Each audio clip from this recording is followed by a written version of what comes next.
সুপ্রিয় দর্শক, আপনাদের সবাইকে শুভেচ্ছা। আরটিভির বিশেষ আলোচনা গোল টেবিলে আপনাদের প্রত্যেককে স্বাগত জানাচ্ছি। আমি রুবায়েত ফেরদৌস। আজকে আমাদের আলোচনার বিষয় জনগণের রাজনীতি বনাম ফায়দা হাসিলের রাজনীতি। এ বিষয়ে কথা বলবার জন্য আমাদের সঙ্গে বিজ্ঞ প্যানেলিস্ট আছেন। দর্শক, আমরা আলোচনা যাব, তার আগে চলুন আজকের আমাদের যারা প্যানেলিস্ট তাদের সঙ্গে পরিচিত হয়ে নেই। আমার ডান দিক থেকে আমি অনুরোধ করব নাম বলে পরিচয়টি বলবার জন্য। আমি আরিফ জেপ্তিক, একজন ব্লগার এবং অনলাইন অ্যাক্টিভিস্ট। আপনাকে স্বাগত জানাচ্ছি আলোচনা। আসসালামু আলাইকুম, আমার নাম শামীম মোহাম্মদ আফজাল, মহাপরিচালক ইসলামী ফাউন্ডেশন। আমি অ্যাডভোকেট সমর রেজাউল করিম, সাবেক সম্পাদক Bangladesh supreme court bar association. আপনাকে ওয়েলকাম। আমি শাহজাহান খান, এমপি, নৌ পরিবহন মন্ত্রী। আপনাকে স্বাগত জানাচ্ছি। আমার বাঁ দিকে আছেন শওকত মাহমুদ, বিএনপি চেয়ারপারসনের উপদেষ্টা কাউন্সিলের সদস্য। আপনাকে স্বাগত জানাচ্ছি। মাহিবি চৌধুরী, যুগ্ম মহাসচিব বিকল্পধারা বাংলাদেশ। ওয়েলকাম। আব্দুর রব ইউসুফি, সিনিয়র নায়েবে আমির, বাংলাদেশ খেলাফত মজলিস এবং যুগ্ম আহ্বায়ক হেফাজতে ইসলাম। আপনাকে স্বাগত জানাচ্ছি। ধন্যবাদ। আসসালামু আলাইকুম, আমি নীলুফার চৌধুরী মনি, সংসদ সদস্য জাতীয় নির্বাহী কমিটি, বাংলাদেশ জাতীয়তাবাদী দল।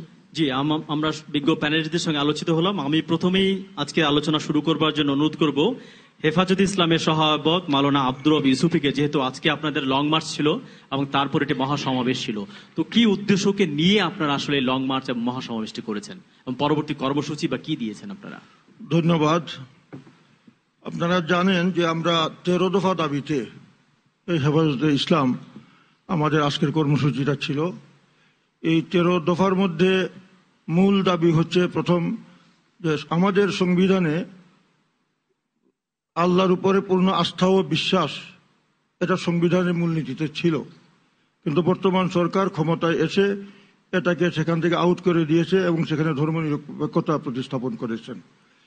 আর দ্বিতীয় হচ্ছে যে আমরা মুসলমান, ধর্মের যে মৌলিক বিধিবিধানগুলো আছে এগুলি মেনে চলা আমাদের উপরে ফরজ।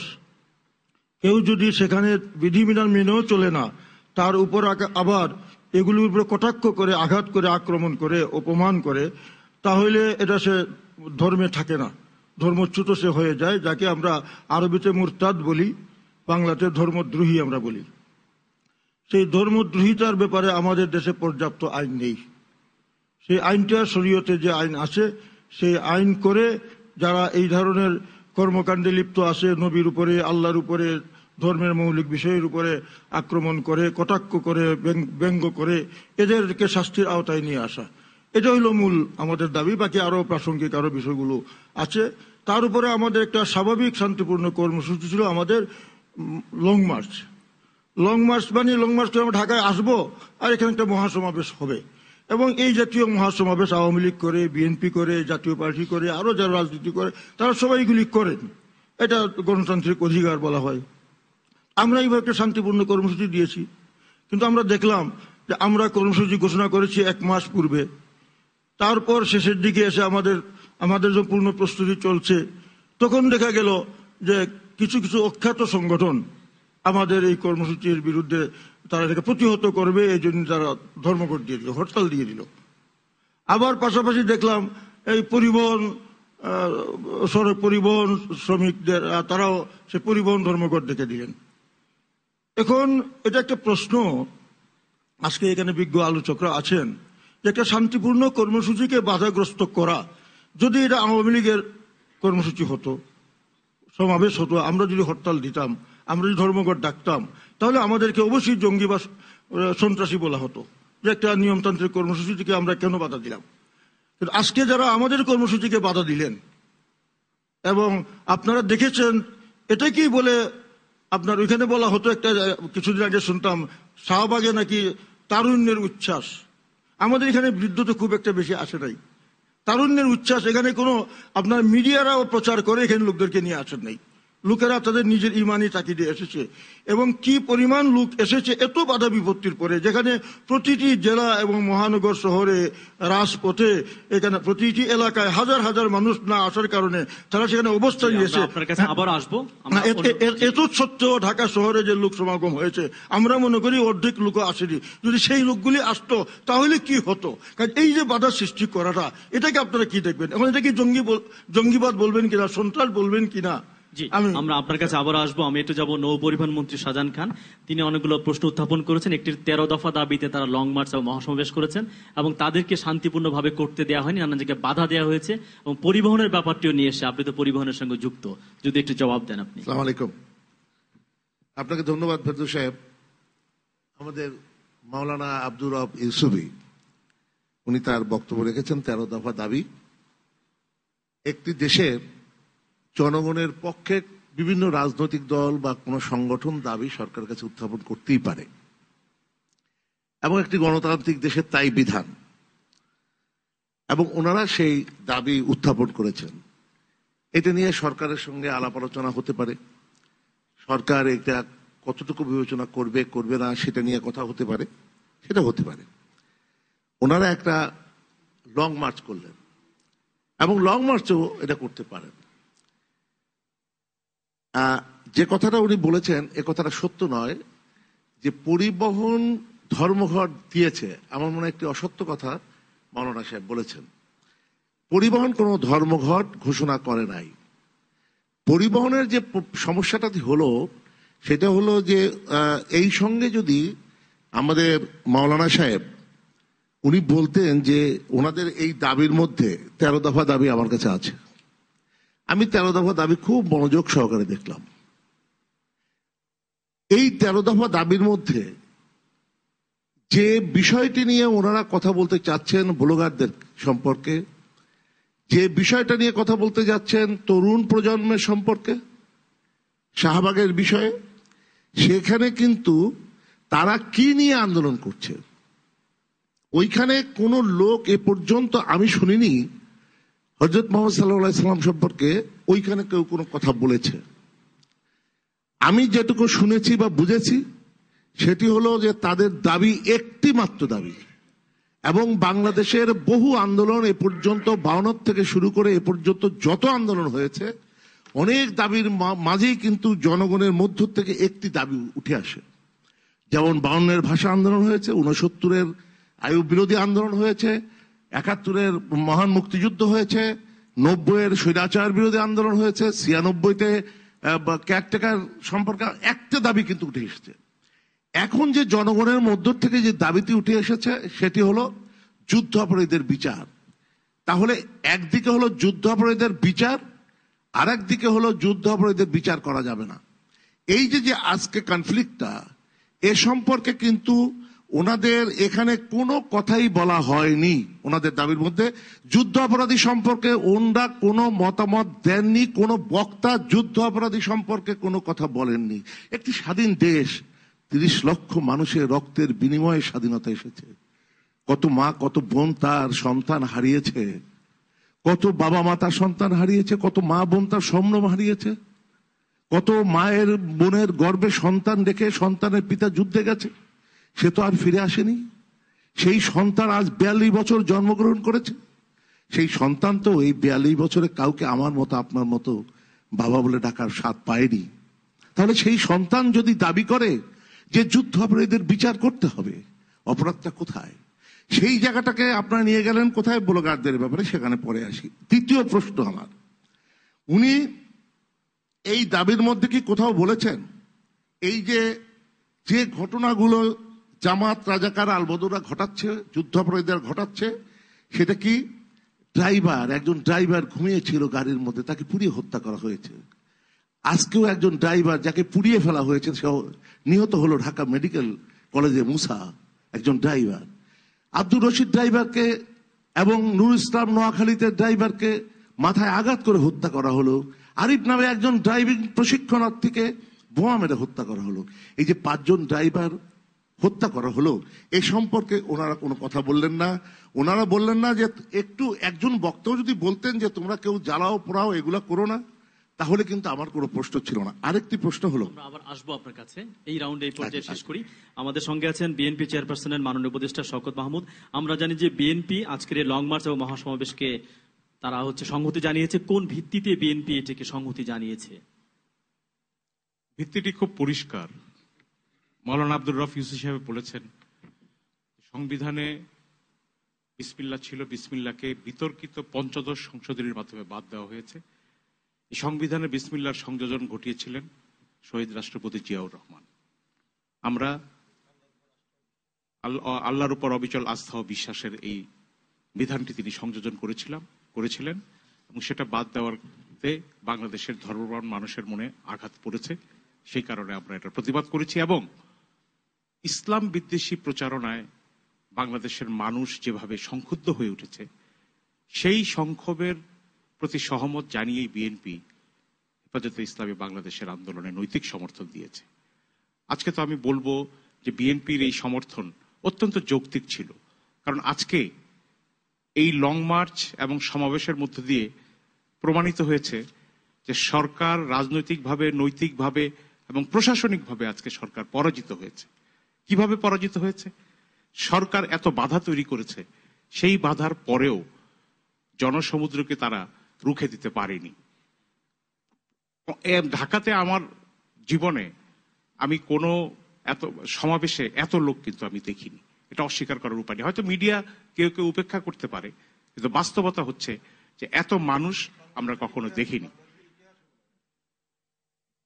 কিন্তু বাধাগুলো কিভাবে দেওয়া হয়েছে? বাধাগুলো প্রশাসনিক বাধার ক্ষেত্রে আসেন। আমাদের নৌ পরিবহন মন্ত্রী বললেন শ্রমিকরা ধর্মঘট করেনি, কিন্তু সরকার থেকে বলে দেওয়া হয়েছে কোনো বাস চলবে না, রেলগাড়ি চলবে না, লঞ্চ চলবে না। যদি এগুলো চলাচল স্বাভাবিক থাকতো, আমি মনে করি ঢাকা শহর আজকে লোকে লোকারণ্য হয়ে যেত। এটা প্রশাসনিকভাবে বাধা দেওয়া হয়েছে, সেই বাধা উপেক্ষা করে এসছে। বাধা এসছে সরকারের পক্ষ থেকে কিভাবে? সেক্টর কমান্ডার্স ফোরাম, সম্মিলিত সাংস্কৃতিক জোট ও ঘাতক দালাল নির্মূল কমিটি একটি শান্তিপূর্ণ কর্মসূচিকে প্রতিহত করার জন্য হরতাল ডেকেছে।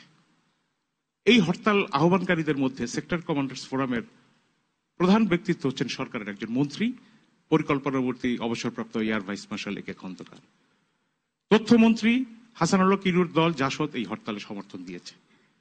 আমি শাহজাহান ভাই যে লঞ্চ আর গাড়ি বন্ধ করে দিয়েছে সেই কথা আমি আর এখানে বলতে চাই না, কারণ এটা অনেকটা ইমপ্লাইড, এটা আর বলার প্রয়োজন পড়ে না।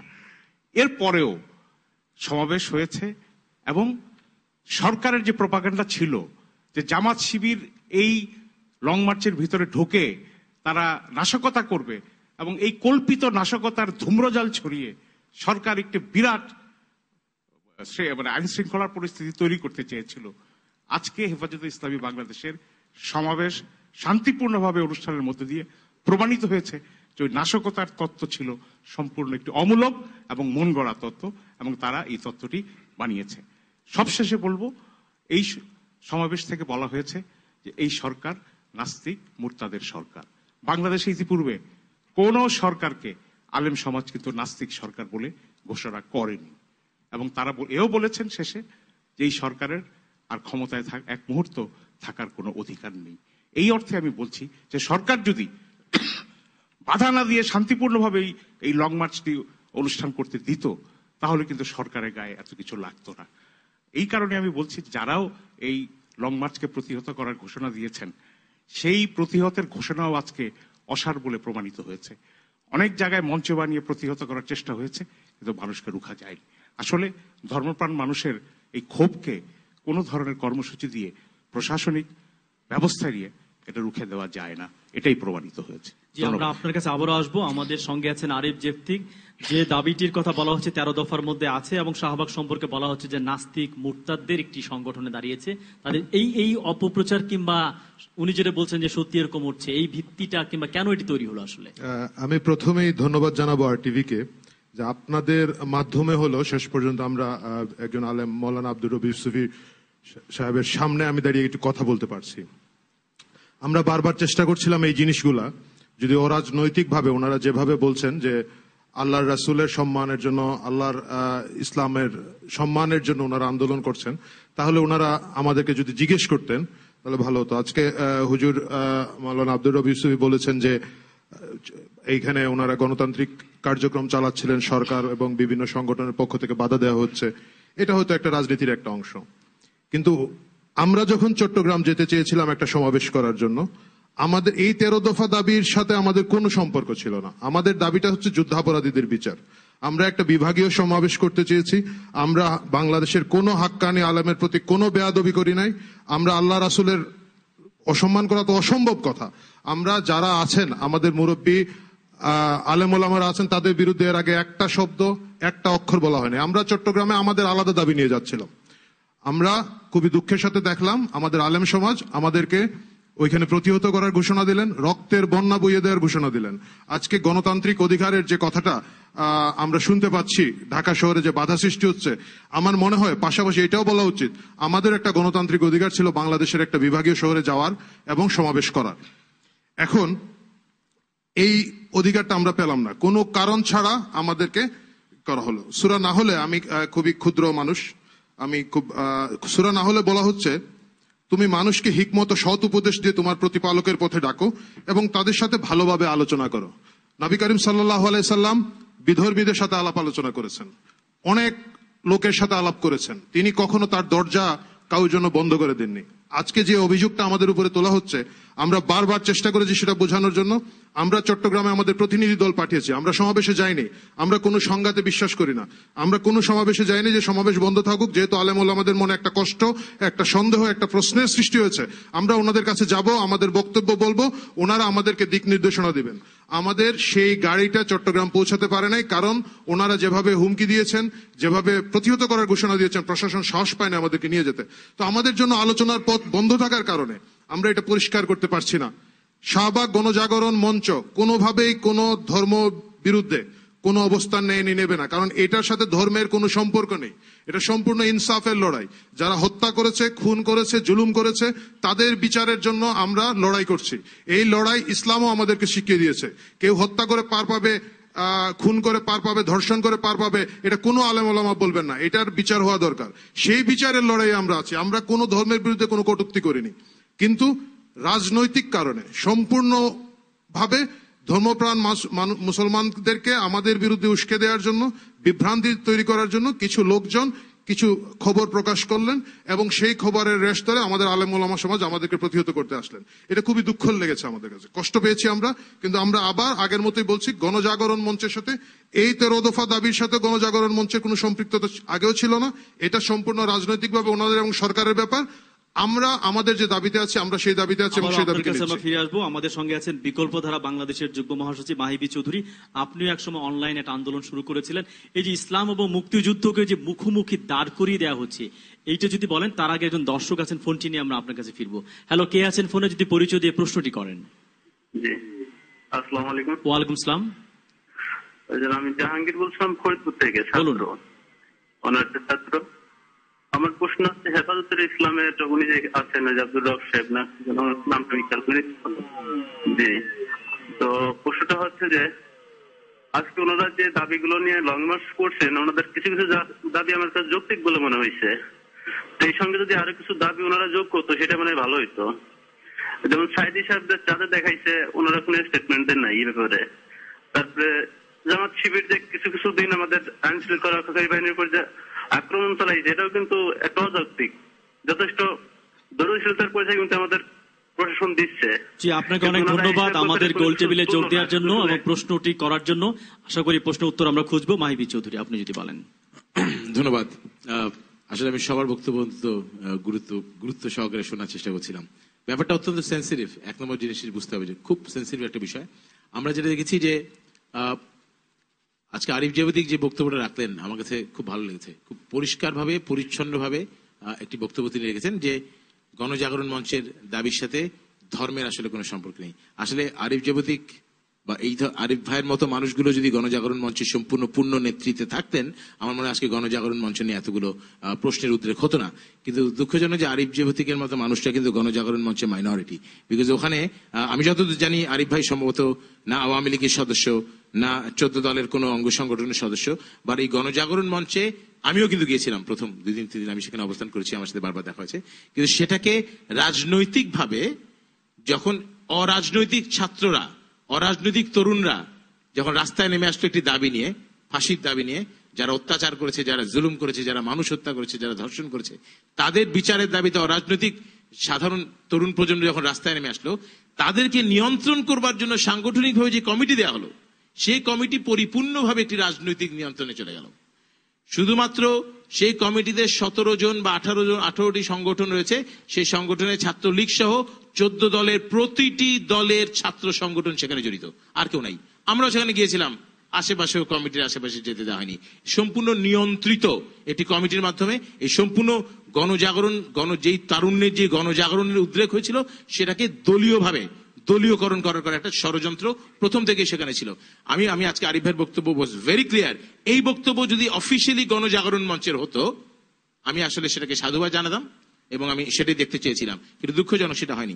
আমি এখানে অনেকগুলো বক্তব্য শুনেছি। মাননীয় মন্ত্রী শাহজাহান খান সাহেব আমার অত্যন্ত পছন্দের একজন মানুষ, তো আমি ওনার বক্তব্যের কয়েকটা জায়গায় বলবো যে অত্যন্ত সঠিকভাবে উনি বলেছেন গণজাগরণ মঞ্চের আন্দোলন শুরু হয়েছিল একটি দাবি নিয়ে, কিন্তু সেই গণজাগরণ মঞ্চ মাননীয় মন্ত্রী একটি দাবিতে এখন আর নেই। সে একটি দাবি থেকে বহু দাবিতে তারা সরে গিয়েছেন। That is the problem. ওনারা চলে গেলেন, কোথায় চলে গেলেন? জামাত শিবির নিষিদ্ধের দাবি একটি রাজনৈতিক দাবি, একটি দলীয় রাজনৈতিক দাবি ছিল, সেটাও এটার মধ্যে একত্রিত হলো। অর্থনৈতিক প্রতিষ্ঠানগুলোকে বন্ধের দাবি আসা হলো। তারপরে আবার দেখুন আপনি, এর পাশাপাশি আমরা দেখলাম যে এই ফাঁসির দাবির বাইরে গিয়ে বিভিন্ন পত্রিকার বিরুদ্ধে কিছু কিছু জিনিস আসলো, এবং সবচাইতে দুঃখজনক ভাবে দেখা গেল যে যখন আমরা দেখলাম যে সরকারের পক্ষ থেকে অত্যন্ত সঠিকভাবেই কিছু কিছু ব্লগারের বিরুদ্ধে, নট গণজাগরণ মঞ্চের সমস্ত ব্লগার বা যারা যারা গণজাগরণের সাথে জড়িত তারা সবাই নাস্তিক, এই কথাটা সত্য নয়। আমরা সেটার সাথে জড়িত আমরা দেখেছি, অনেক একেবারে 5 ওয়াক্ত নামাজ পড়ার লোকজন সেখানে যাচ্ছেন এবং সেখানে তারা ছিলেন, কিন্তু নেতৃত্বে যারা ছিলেন সেখানে যখন যাদের বিরুদ্ধে সুনির্দিষ্টভাবে রাসূল পাক সাল্লাল্লাহু আলাইহি ওয়াসাল্লামকে অপমান করে তার চরিত্র হরণ করে ব্লগে লেখার অভিযোগগুলো উঠলো, সরকার যখন তাদেরকে গ্রেপ্তার করলো, গণজাগরণ মঞ্চ সেই গ্রেপ্তারের বিরোধিতা করলো। এটার কোনো প্রয়োজন ছিল বলে আমি মনে করি না।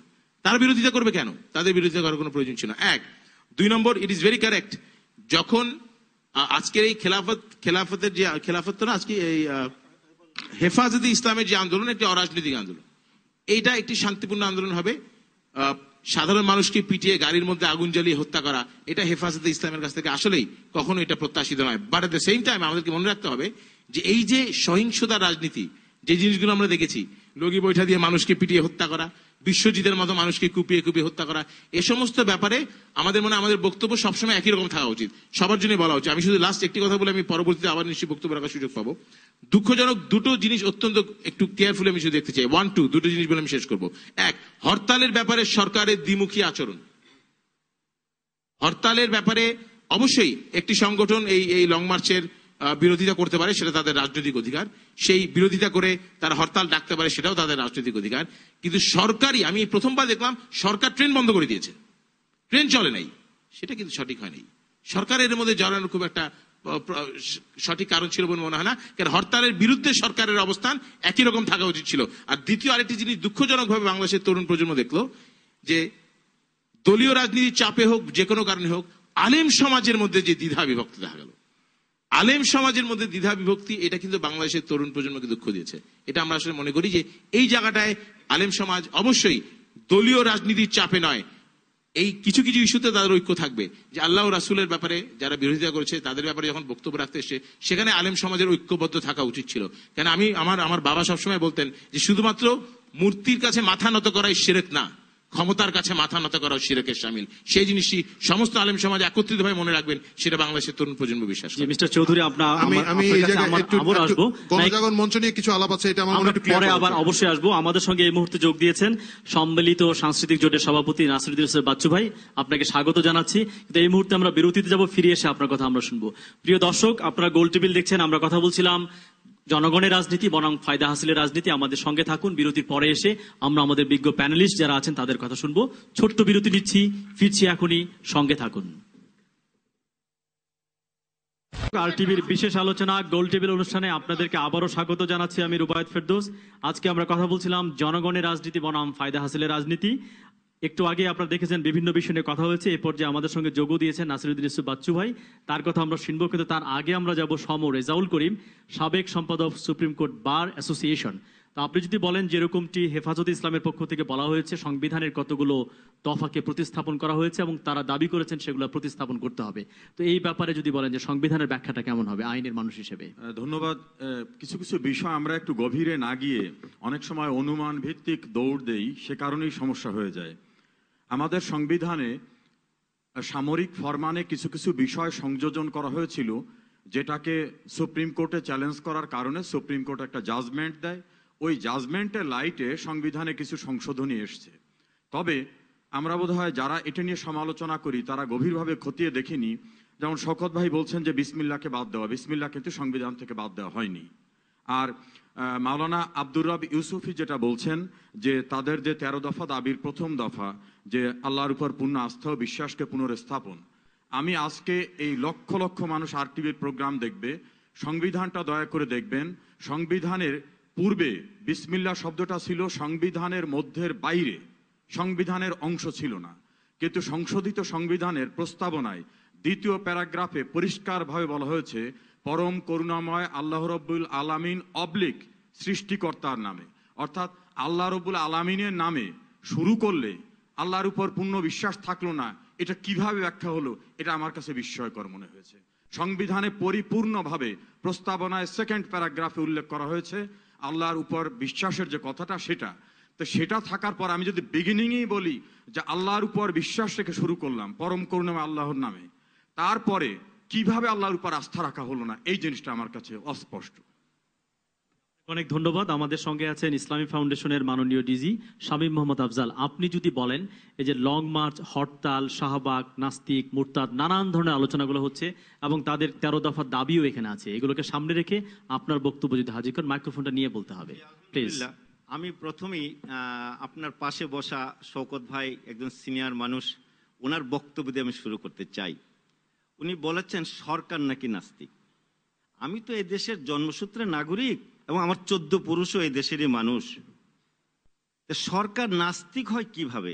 আমি যেমন ইসলামী ফাউন্ডেশনের মহাপরিচালক, আপনি একটু শুনতে ভুল করেছেন। আমি বলেছি যে আলেম সমাজ আজকের সমাবেশে ঘোষণা করেছে যে এটা নাস্তিকের সরকার। আমি সরাসরি বলিনি। তার কথা তো কথা কিন্তু আপনি যখন নাকি আরেকজনের রেফারেন্সও বলছেন, আপনি একজন সচেতন মানুষ, সচেতন মানুষ হিসেবে এই জন্যই সেই জন্য আমি আপনাকে দিয়ে বলছি, আমি 30 বছর যজুতি করে ইসলামী ফাউন্ডেশনের মহাপরিচালক হিসেবে আপনি কিন্তু আরেকটা কথা বলেছেন। তারপরে সে বলছি এখানে প্রশ্নটা হলো, দেখুন আমার ইসলামী ফাউন্ডেশন একটা প্রতিষ্ঠান যেটা জাতির জনক বঙ্গবন্ধু করে গিয়েছেন এবং ইসলামের প্রচার প্রসারের জন্য, এবং ওনার এই 3.5 বছর কর্মময় জীবনে দেখা গেছে যে তাবলিগ জামাতের জন্য টঙ্গীর জায়গাটাকে উনি অনুমোদন করে গিয়েছেন। তিনি আইন করে মদ জুয়া হাউজিংকে নিষিদ্ধ করেছেন। রেডিও টেলিভিশনে কোরআন শরীফ তেলাওয়াত দেওয়া শুরু করার জন্য উনি নির্দেশ দিয়েছেন এবং সেভাবে বাস্তবায়িত হয়ে আসছে। মাদ্রাসা, আলিয়া মাদ্রাসাকে পুনর্গঠন করেছেন বোর্ডের মাধ্যমে। তাছাড়া উনি রাশিয়াতে তাবলিগ জামাতের উনি দল পাঠিয়েছেন। সেই 3.5 বছর কর্মজীবনের শুরু। আমার এই প্রতিষ্ঠানের গত 4 বছরে বর্তমান সরকারের মাননীয় প্রধানমন্ত্রী শেখ হাসিনা সরকারের আমলে কি হয়েছে দেখেন। 643 কোটি টাকার বিনিময়ে মসজিদ ভিত্তিক মক্তবী শিক্ষা, যেটা কোরআন শিখায় শিশুদেরকে, এই প্রকল্প আমরা 4 বছর যাবৎ চালাচ্ছি। 643 কোটি টাকা। এর পূর্বে 40 বছরে অন্য কেউ এত টাকা দেয়নি। 2 নম্বর, ইমাম মুয়াজ্জেম কল্যাণ ট্রাস্ট একটা অ্যাক্ট করে ইমাম মুয়াজ্জেমদের সাহায্যের জন্য উনি অ্যাক্ট করেছে এবং প্রতি বছর সেখানে টাকা দেওয়া হয়। এখন আমাদের 27 কোটি টাকার উপর আছে, সেখানে লভ্যাংশ ইমাম মুয়াজ্জেমদের দিয়ে থাকি। তারপরে এই ফতুয়াকে আজকে প্রায় 20 বছর যাবৎ হাইকোর্টের একটা রায় ছিল, এই সরকারের আমলে আপিলের ডিভিশন থেকে আমরা রায় নিয়েছি, বিজ্ঞ উলামায়ে কেরামগণ ফতোয়া দেওয়া এটা তাদের অধিকার। এটাই গত বছর রায়টা হয়েছে। তারপরে দেখুন কওমি মাদ্রাসা শিক্ষা কমিশন, মাননীয় প্রধানমন্ত্রী শেখ হাসিনা হাতে কমিশন হয়েছে, খুব রিপোর্ট বোধহয় খুব তাড়াতাড়ি হয়ে যাচ্ছে, যেটা শত বছর যাবৎ কওমিদের সনদ নাই। তারপরে দেখুন আল কোরআন ডিজিটাল করেছেন শেখ হাসিনার নিজের ব্যক্তিগত ওনার নির্দেশে, ওনার ডাইরেক্ট নির্দেশে আমাদের ধর্ম মন্ত্রণালয় করেছেন। তারপরে দেখুন যে উনি প্রথম ইউনাইটেড নেশনের জাতিসংঘে ভাষণে বিসমিল্লাহির রহমান দিয়ে শুরু করেছেন এবং সালাম দিয়েছেন আসসালামু আলাইকুম। এবং এর পূর্বে আমাদের দেশে আর কোনো নেতা সেই জাতীয় সংঘের ভাষণে আসসালামু আলাইকুম দিয়ে শুরু করা এবং বিসমিল্লাহির রহমান দিয়ে শুরু উচ্চারণ করেছে আমার জানা নাই। অপরদিকে আজকে আমি সংক্ষেপে বলতে চাচ্ছি, আজকে জামাত ইসলাম কি করেছে স্বাধীনতার 41 বছর পরে। 71-এর যুদ্ধ অপরাধী তারা, ইসলামকে অপব্যাখ্যা করে ইসলামের নামে এই জুলুম, নির্যাতন, ধর্ষণ এ সমস্ত কাজ করেছে। ইসলামের যে অর্থনৈতিক যে ব্যাখ্যা, যেটাকে টাকার সাথে সময় যোগ করলে যেটা সুদ হয়, ঠিক সেরকম একটা সারা বিশ্বের সুদী অর্থনীতিকে ইসলামের নামে একটা অর্থনীতির বিশ্বকে উপহার দিয়ে তারা ইহুদি নাসারাদের প্রেতাত্মাদের এখানে চালু করেছেন। এবং সেখান থেকে ইসলাম ব্যাংক ফাউন্ডেশন নামে সেখান থেকে হাজার হাজার কোটি টাকা লুটের একটা ব্যবস্থা করেছে। আলেমদের হাত থেকে কলম ছিনিয়ে নিয়ে ওই গোলাম আজম সাহেব রাষ্ট্রবিজ্ঞানের ছাত্র এবং ওনার প্রেতাত্মারা এবং ওনার অনুসারীরা কোরআন হাদিসের তফসিল লেখে। আলেমদের হাতে আর কলম নাই। আমাদের যে ইসলামের যে সংস্কৃতি, হামনাদ গজলের পরিবর্তে ইসলামী সঙ্গীত আবিষ্কার করেছে, ইসলামিক সঙ্গীত আবিষ্কার করেছে। তারা জিহাদ শব্দটা ইমানের পরিবর্তে, যেমন আমরা শিশু অবস্থায় জানি যে ইসলামের 5টি স্তম্ভ ইমান, নামাজ, রোজা, হজ, যাকাত, আর তাদের যে আধুনিক প্রকাশনার বই প্রশ্ন পাবেন যে ইসলামের মৌলিক ইবাদত 5টি কি? নামাজ, রোজা, হজ, যাকাত এবং জিহাদ। ইমান গেল কোথায়? এইরকম যারা নাকি ইসলামকে ব্যবহার করে ইসলামের অপব্যাখ্যা করছে, হ্যাঁ আমি যেহেতু বলছি আমার দায়িত্বশীল ব্যক্তি হিসেবে ইসলামী ফাউন্ডেশন অবশ্যই আপনি জবাব দিবেন। আমি প্রয়োজন আমি বই আছে আমার কাছে, আমি দেখাবো। জি আফজাল সাহেব, আমার মনে হয় এই পর্যায়ে আপনি যদি থামেন আমরা সেই জন্য। আসবো। তবে আমি প্রথমেই জানাই রাখছি, এই যে মনে করেন আজকে হেফাজতে ইসলাম, আমি তার যে মুরব্বী আহমদ শফি সাহেব, আমি ব্যক্তিগত ওনার সাথে আমার পরিচয় আছে, যোগাযোগ আছে, আমি অত্যন্ত ওনাকে শ্রদ্ধা করি এবং এই দেশের মুরব্বিয়ান কেরাম, উলামায়ে কেরামকে উনি প্রতিনিধিত্ব করেন। সেই জন্য আমি অনুরোধ করব যে এই দেশের হক্কানি উলামায়ে কেরাম যদি ইসলামের জিম্মাদারি হয় বা দাওয়াতের জিম্মাদারি হয়, নবী করিম সাল্লাল্লাহু আলাইহি ওয়াসাল্লাম যে কাজটা করেছেন ওইটা মওদুদি দর্শনের গোলাম আজম গ্রন্থ থেকে তারা যে ছিনাই নিয়ে প্রকৃত দিনের শিক্ষা, দিনের দাওয়াত দেন, তাহলে বিশ্ববাসী উপকৃত, বাংলাদেশ নয়। জি আপনাকে অনেক ধন্যবাদ। আমরা আবারও আলোচনা করব। আমাদের সঙ্গে আছেন মাননীয় এমপি, বিএনপির দলীয় আপা, আপনি যদি একটু বলেন। আমরা দেখেছি এটি আলোচনা হয়েছে যে শাহবাগের আন্দোলনে এখানে আওয়ামী লীগ দলীয়করণের কারণে মাহি ভাই যেটা বলেছে সে আন্দোলনের স্পিরিটটি মার খেয়েছে। আজকে আমরা আবার দেখলাম মতিঝিলের আন্দোলনে কিন্তু আমরা দেখলাম বিএনপি গেছে, জাতীয় পার্টি গেছে, কিন্তু হেফাজতে ইসলাম বলছে তারা কোনো দলীয় রাজনীতি করছে না। কাজে এইরকম সমাবেশের মধ্যে শাহবাগে আওয়ামী লীগ যাচ্ছে, আবার হচ্ছে মতিঝিলে বিএনপি এবং জাতীয় পার্টি যাচ্ছে। আপনি কিভাবে দেখছেন? ধন্যবাদ। আমি আসলে আমার বিবেক দিয়ে কথা বলার চেষ্টা করছি। যে আজকের যে টপিকসটা সেটা হচ্ছে জনস্বার্থের রাজনীতি বনাম ফায়দা হাসিলের রাজনীতি। এই জায়গাটায় আমি আসতে চাই যে আমরা আসলে ফায়দা হাসিলের রাজনীতিতে যেতে যেতে এমন জায়গায় গিয়েছি, আমরা রাজনীতিভাবে দৈন্য হয়ে গিয়েছি, প্রায় দেউলিয়া হয়ে পড়েছি। এই কারণে যে আমরা যদি দেখি বর্তমান সরকারের কথাই প্রথম আসে, সরকার কি করেছে? প্রথমে গণজাগরণ মঞ্চ তারা করতেই পারে, একটা তরুণ সমাজ করতেই পারে। আমি তখনও বলেছি, এখনো বলি, সরকার কি করেছে? তরুণরা যত না তাদের স্পিরিট ছিল, তার চেয়ে গভর্নমেন্টের স্পিরিট আরো শতাধিক বেশি ছিল। আমাদের মাননীয় প্রধানমন্ত্রী এমন বলেছেন সংসদে দাঁড়িয়ে যে আমি এখানে দাঁড়িয়ে কথা বলছি কিন্তু আমার মনটা পড়ে আছে ওই শাহবাগে, আমি যদি পারতাম ওখানেই চলে যেতাম। এই কথা শোনার পরে সেই তরুণদের মনের অবস্থা কেমন হয় এটা কিন্তু অতি সহজেই বোঝা যায়। এবং আমাদের কলিগরা, আমাদের সরকারি দলীয় আমাদের সহকর্মীরা তারা বলছেন, এই টকশোগুলোতে আসার সময় তাদের সাথে যখন করেছে, আরে আপা চলেন না যাই, আমরা 70 জন গিয়েছি, কি যে শান্তি ওখানে গেলে। এই হঠাৎ শান্তি, হঠাৎ দুঃখ কিভাবে পর্যবসিত হলো আমি জানি না। আমাদের মাননীয় প্রধানমন্ত্রী সহ আমাদের সরকার, আজকে শাহজাহান ভাই, আমি শ্রদ্ধা করি তাকে, ওনারা গণজাগরণ মঞ্চে ম্যান্ডেট দিলেন, কিন্তু ওই গণজাগরণ মঞ্চের কিন্তু আমাদের সন্তানগুলো তারা কিন্তু বলেছিল যে আমরা কোনো দল না। আমি সেইখানে যাচ্ছি এবং আমি গত আরেকটা, আমি আর মাহি ভাই ছিলাম, মাহি ভাই এই কথা বলেছে, প্রথমে যখন আমরা বুঝতে পারিনি আমরা গিয়েছিলাম, আমি এখন আজকে যেটা বললো, তারপরে গভর্নমেন্ট কেন গিয়েছে? এই যে ফায়দা হাসিলের রাজনীতিতে আমি ফিরে আসছি। গভর্নমেন্ট বুঝেছে এখানে কিছু ভোট পাওয়া যাবে, প্রথমে 50,000-এর মতো হলো, 10,000, 20,000 মানুষ, যার বাবা মারা গিয়েছে যুদ্ধে সেও গিয়েছে, যার ভাই মারা গিয়েছে সেও গিয়েছে, প্রথমে বুঝতে পারে নাই, বুঝতে না পেরে যেতে যেতে 2-3 দিন থাকার পরে যখন বুঝেছে টাকা কোত্থেকে আসে, খাওয়া কোত্থেকে আসে, একজনের মিটিং আরেকজন ধাক্কা দিয়ে ফেলে দিয়ে আরেকজন বক্তব্য দিচ্ছে, তখন কিন্তু বুঝতে পেরে যখন দেখছে এটা দলীয়করণ হয়ে যাচ্ছে, তখন কিন্তু ওই অরিজিনাল যারা প্রবলেম ফেস করেছে মুক্তিযুদ্ধের সময় এবং পরবর্তীতে তারা আবার ব্যাক টু দ্য প্যাভিলিয়ন। কিন্তু গভর্নমেন্ট কি করেছে, ভেবেছে যে আমার এত দৈর্ঘ্যপনা, আমার হলমার্ক নাই, আমার শেয়ার বাজার নাই, আমি সব টাকা খেয়ে ফেলেছি। এটা তো একটা বিরাট একটা রাজনীতির ভোটের একটা ভোট পর্যন্ত যদি এটা চালাতে পারি, তখনও আমি বলেছি এটা কিন্তু বুমেরাং হতে বেশিক্ষণ লাগবে না। আজকে আমরা তাকিয়ে দেখি যে বুমেরাংই হয়ে গিয়েছে।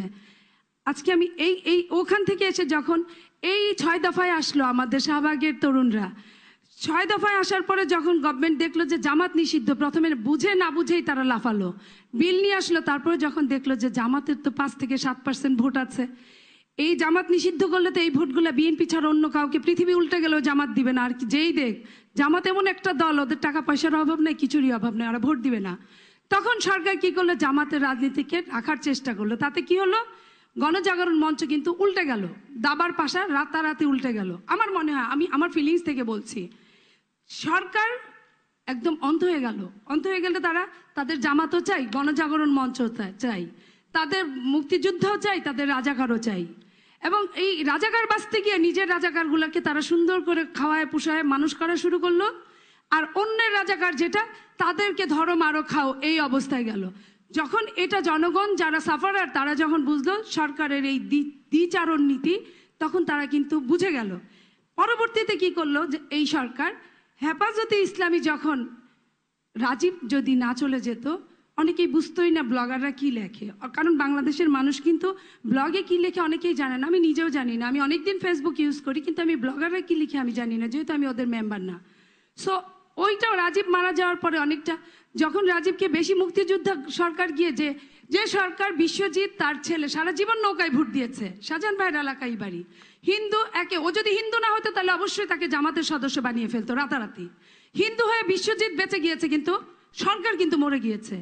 সরকারের দেউলিয়াপানার এমন পর্যায়ে গিয়েছে, বিশ্বজিৎকে খবরও নিল না, রাজীবের কাছে গিয়েছে অয়েল, আমরা কিন্তু অ্যাপ্রিসিয়েট করি, কিন্তু তাকে কারোর সঙ্গে কথা না বলে যখন তাকে বীরত্বের মর্যাদা দিয়ে দিল, তখন কিন্তু আমি একটু বলছি, কারণ এই কথাটা আপনার কিন্তু প্রশ্নটা খুব ডিফিকাল্ট। তো সেই জায়গায় সরকার কিন্তু আবার আরেকটা ভুল করলো। ওই ভুলে কিন্তু দেখা গেল নাস্তিককে, ব্লগারে কে লিখেছে, আমি বলবো না যে সবাই নাস্তিক, কিন্তু যারা নাস্তিকতার পরিচয়, নাস্তিক হওয়াটা অসুবিধা কিছু নাই, যার যার ধর্ম সেই পালন করবে। কিন্তু কোনো ধর্ম সম্পর্কে, আমিও যদি হিন্দু ধর্ম সম্পর্ক নিয়ে বাজে কথা বলি খ্রিস্টানদের নিয়ে, তাহলে আমারও শাস্তি হওয়া উচিত। এবং প্রত্যেকটা মানুষের আরেকটা ধর্মকে শ্রদ্ধা করা উচিত। সেইখানে যখন তারা তাদের বাপদাদার ধর্মকে নিয়ে কটাক্ষ করলো, সেইখানে যদি গভর্নমেন্ট যদি ঠিক সময় মতো হস্তক্ষেপ করতো, আজকে এই পর্যন্ত যেত না। আজকে যখন হেফাজতে ইসলামী যখন মঞ্চ দখল করার কথা বললো, সরকার কিন্তু তাদের বললো welcome, you are most welcome. কিন্তু কি করলো, রাতারাতি তারা তাদের বাস, ট্রাক, ট্রেন বন্ধ করে দেয়। এবং শুক্র শনিবারে যখন হরতাল দিল, তারা কিন্তু আমি একটু বলি, শাহবাগীদের কিন্তু বলতে পারতো, এক মিনিটে শেষ করব, তাদের কিন্তু বলতে পারতো যে এই হরতালটা একদিন পরে নেন, আপনারাও করেন, ওরাও করুক একদিন পরে। কারণ আমরা কিন্তু ইতিমধ্যে বুঝে গেছি যে হেফাজতে ইসলামী কিন্তু কোনো মানে অগোছালো কিছু করে নাই। তো সেই জায়গায় সরকারই এগুলো সব তার নিজের মতো করে করছে। এবং আমরা খুবই লজ্জিত, আমি এক লাইনে শেষ করছি, আমরা খুব লজ্জিত। আমাদেরকে কিন্তু হেফাজতে ইসলামী শিখিয়ে গেছে কিভাবে সিস্টেমেটিক কথা বলতে হয়। এটা কিন্তু আজকে যদি আমরা যদি এখনো এই বড় বড় দলগুলো যদি না তলিয়ে দেখি, ভবিষ্যৎ আমাদের জন্য অন্ধকার। দর্শক আছেন ফোনে, আপনি যদি পরিচয় দিয়ে আপনার প্রশ্নটি করেন। জি জি, আসসালামু আলাইকুম। ওয়ালাইকুম আসসালাম। জি, আমি হেফাজতে ইসলামের ওনার কাছে জানতে চাচ্ছিলাম যে গণজাগরণ মঞ্চ থেকে বারবার ওনারা বলতেছে যে আমরা ইসলামের প্রতি আমাদের পূর্ণ বিশ্বাস আছে, আল্লাহর প্রতি পূর্ণ বিশ্বাস আছে, কিন্তু তারপরে ওনারা কোন যুক্তিতে বারবার নাস্তিক ঘোষণা করতেছে?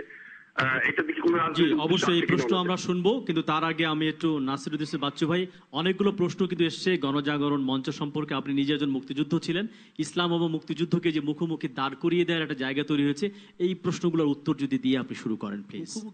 মুখোমুখি দাঁড় করিয়েছে 1971 সালে, সেটা রাজাকার আলবদর, জামাত ইসলামী, ইসলামী ছাত্র সংঘ তারা করেছে। আমরা ইসলাম এবং মুক্তিযুদ্ধকে একসাথেই দেখি, এখনো দেখি। আমি একজন মুসলমান হিসাবে বলছি, আজকে গণজাগরণ মঞ্চের আমি কর্মী, অথবা আমি হরতাল আহ্বানকারীদের একজন। আজকে হেফাজতে ইসলামের মঞ্চ থেকে নতে নাসিরুদ্দিন ইউসুফ তুই নাস্তিক, তুই নাস্তিক, এটি উচ্চারিত হয়েছে। আমার কথা হচ্ছে যে আমাদের মৌলানা আব্দুর রব ইউসুফী সাহেব আছেন, নাস্তিক বলার অধিকারটা হেফাজতে ইসলামকে কে দিল? আমি নাস্তিক কিনা সেটা জানার অপেক্ষাও আপনারা করেননি। আপনাকে অপেক্ষা করা উচিত ছিল, আমাকে ডাকা উচিত ছিল। আমরা এখন আপা বললেন, মনি আপা বললেন, আমাদের মাননীয় সংসদ সদস্য, যে হরতাল একদিন পিছিয়ে দেয়া যেত কিনা। সরকার থেকে আমাদেরকে বলা হয়েছিল যে হরতালটা প্রত্যাহার করা যায় কিনা। আমি বলেছি হরতাল প্রত্যাহার করা যায় না, পিছিয়েও দেওয়া যায় না। আমরা একটি অত্যন্ত আদর্শের জায়গা থেকে এই হরতালটা দিয়েছি। হরতাল আমি অপছন্দ করি, হরতাল আমি মনে করি এবং মানুষের যে কোনো হত্যাকাণ্ড বিরোধিতা করি। কিন্তু যখন আমি দেখি যে 13 দফা বাস্তবায়ন, যা মধ্যযুগীয় শাসন ব্যবস্থা, ধর্মীয় শাসন ব্যবস্থা একটি মুক্তিযুদ্ধের মধ্য দিয়ে অর্জিত রাষ্ট্রের উপর, প্রজাতন্ত্রের উপর চাপিয়ে দেওয়া হবে, তখন হরতাল দেওয়াটা আমার জন্য যুক্তিযুক্ত মনে হয়েছে। আমি সেজন্য বলেছি হরতাল পেছানো সম্ভব নয়। আপনারা বলছেন যে হরতালে সরকারের এক ধরনের ভূমিকা রয়েছে। আমার প্রথম কথা হচ্ছে, হরতালের সাথে সরকারের কোনো সম্পর্ক ছিল না। আমরা হরতাল ডেকেছি একেবারেই প্রথমে দুটি সংগঠন মিলে, সম্মিলিত সাংস্কৃতিক জোট এবং ঘাতক দালাল নির্মূল কমিটি, 71-এর ঘাতক দালাল নির্মূল কমিটি। আমরা যখন দুজনে, আমি এবং শাহরিয়ার কবির এবং আমাদের দুই কমিটি বসে সিদ্ধান্ত নিয়েছি, আমরা অনেকের কাছে গিয়েছি, তার মধ্যে বাস মালিক সমিতি থেকে শুরু করে শ্রমিক, রেলের শ্রমিক, জাহাজ যেটা আপনার লঞ্চ বলি আমরা, তাদের সবার সাথে যোগাযোগ করে আমরা তাদেরকে রিকোয়েস্ট করেছি। কারণ আমরা জানি যে আমাদের কাছে এরকম মনে হচ্ছিল যে যদি কয়েক লক্ষ লোক করে তারা এখানে ঢাকায় অবস্থান নিয়ে একটি রাষ্ট্রকে অচল করে দিতে পারে এবং তাদের 13 দফা দাবি না মানা পর্যন্ত তারা ঢাকা ছাড়বে না, এরকম একটা সিচুয়েশন যদি করে, তার জন্য আমি মুক্তিযোদ্ধা হিসাবে আমি মনে করি যেই প্রজাতন্ত্রটি আমরা স্টাবলিশ করার জন্য আমার বন্ধুরা রক্ত দিয়েছে, 30 লক্ষ মানুষ রক্ত দিয়েছে, আমি সেই জায়গায় দাঁড়িয়ে অবশ্যই আমি সেটা প্রতিহত করার এবং প্রতিরোধ করার আমি আহ্বান জানাবো। সেই আহ্বানটি জানিয়েছিলাম। জি, আপনাকে ধন্যবাদ। যে আরিফ জেব থেকে আপনি যদি সংক্ষেপে একটু কয়েকটা পয়েন্ট বলতে চেয়েছিলেন, জি প্লিজ। প্রথম কথা হচ্ছে, আমি একটু মাহিবি চৌধুরীর কথা দিয়ে শুরু করতে চাচ্ছি। মাহি ভাই যেটা বলেছিলেন যে এখানে অনেক সাংগঠনিক একটা ব্যাপার হয়েছে, গণজাগরণ মঞ্চের দলীয়করণের প্রশ্ন, এবং এখানে ওনাদেরকে ডাকা হয় নাই। আমি নিজে ব্যক্তিগতভাবে মাহিবি চৌধুরীকে পার্সোনালি এখানে দেখেছি, এটা আমি মানি, কিন্তু ওইখানে ওনার যে সংগঠন ব্লু ব্যান্ড কল, যেটার একটা পরিচয়, ওইভাবে দেখিনি। ওইখানে যারাই গণজাগরণ মঞ্চে সাংগঠনিকভাবে ছিলেন, বিভিন্ন ফিল্ম সোসাইটি, ছাত্র সংগঠন, এরা গেছেন। এই কথাগুলো ইদানিং খুব ছড়ানো হয়। আমি দেখেছি আমাদের সিনিয়র লিডার শহীদুদ্দিন এনি, ছাত্র দলের এক সময়কার খুব তুখুর নেতা, উনি বলেছেন যে উনি কার সঙ্গে যেন যোগাযোগ করেছিলেন, উনি এখানে যাবেন। এবং আমার নিজের কাছে খুব খারাপ লেগেছে এই কারণে, ঢাকা বিশ্ববিদ্যালয়ের একজন এত বড় ছাত্র নেতা ঢাকা বিশ্ববিদ্যালয় এলাকায় যাবেন, তার সঙ্গে যোগাযোগ করে যাবেন কেন? এটার দরকার ছিল না, এনিভাই যেতে পারতেন। যে কথাটা মাহিবি চৌধুরী বলছেন যে ওনাদের সংগঠনকে ডাকা হয় না, এরকম কিছু না। ওইখানে যারা যেখানে গ্রুপ ধরেছিলেন ওনারা ছিলেন। এখানে একটু কথা আছে, জামাত নিষিদ্ধের দাবি কিন্তু গণজাগরণ মঞ্চের থেকে তোলা হয় নাই। গণজাগরণ মঞ্চ থেকে বলা হয়েছিল যুদ্ধাপরাধী সংগঠন হিসাবে জামাত শিবিরের সাংগঠনিক বিচার করতে হবে। আমরা যুদ্ধাপরাধীর বিচারের ফোকাসে আছি এবং এই বিচার প্রক্রিয়া যেটা হবে সেটাই হচ্ছে কথা। আমরা কিন্তু আমাদের 6 দফার মধ্যে জামাত শিবির নিষিদ্ধের কোনো কথা নাই। তারপরে বলা হচ্ছে, একটা বিশেষ স্মরণ করতে চাই, যুদ্ধ অপরাধী নবী করিম সাল্লাল্লাহু আলাইহি ওয়াসাল্লামের সাথে অপরাধী মানে কটাক্ষ শব্দের সাথে ওনারা জড়িত কতটুকু আছেন এটা একটু ক্লিয়ার করুন। আমি আপনাকে বলতে চাই, আমরা যুদ্ধ, আপনি নবী করিম সাল্লাল্লাহু আলাইহি ওয়াসাল্লামকে কটাক্ষ যারা করেন তাদের ব্যাপারে আপনাদের মন্তব্য কি, মতামত কি? তাদের ব্যাপারে আমাদের মন্তব্য হচ্ছে, আপনি দেখবেন আমরা যুদ্ধাপরাধীর যে বিচার চাচ্ছি এটা রাষ্ট্রীয় আইনের মধ্যে বিচার চাচ্ছি। যারা নবী করিম সাল্লাল্লাহু আলাইহি সাল্লামকে বেইজ্জত করবে তাদের নামে 2006 সালের একটা পরিষ্কার আইন আছে, সেই আইন অনুযায়ী তাদের বিচার হবে। এখন সরকার যদি তাদেরকে ধরলো না কি না সেটা বলেন, সেটাতে নেই, সেটা নিয়ে কোনো ধরনের সন্দেহের অবকাশ তো নাই।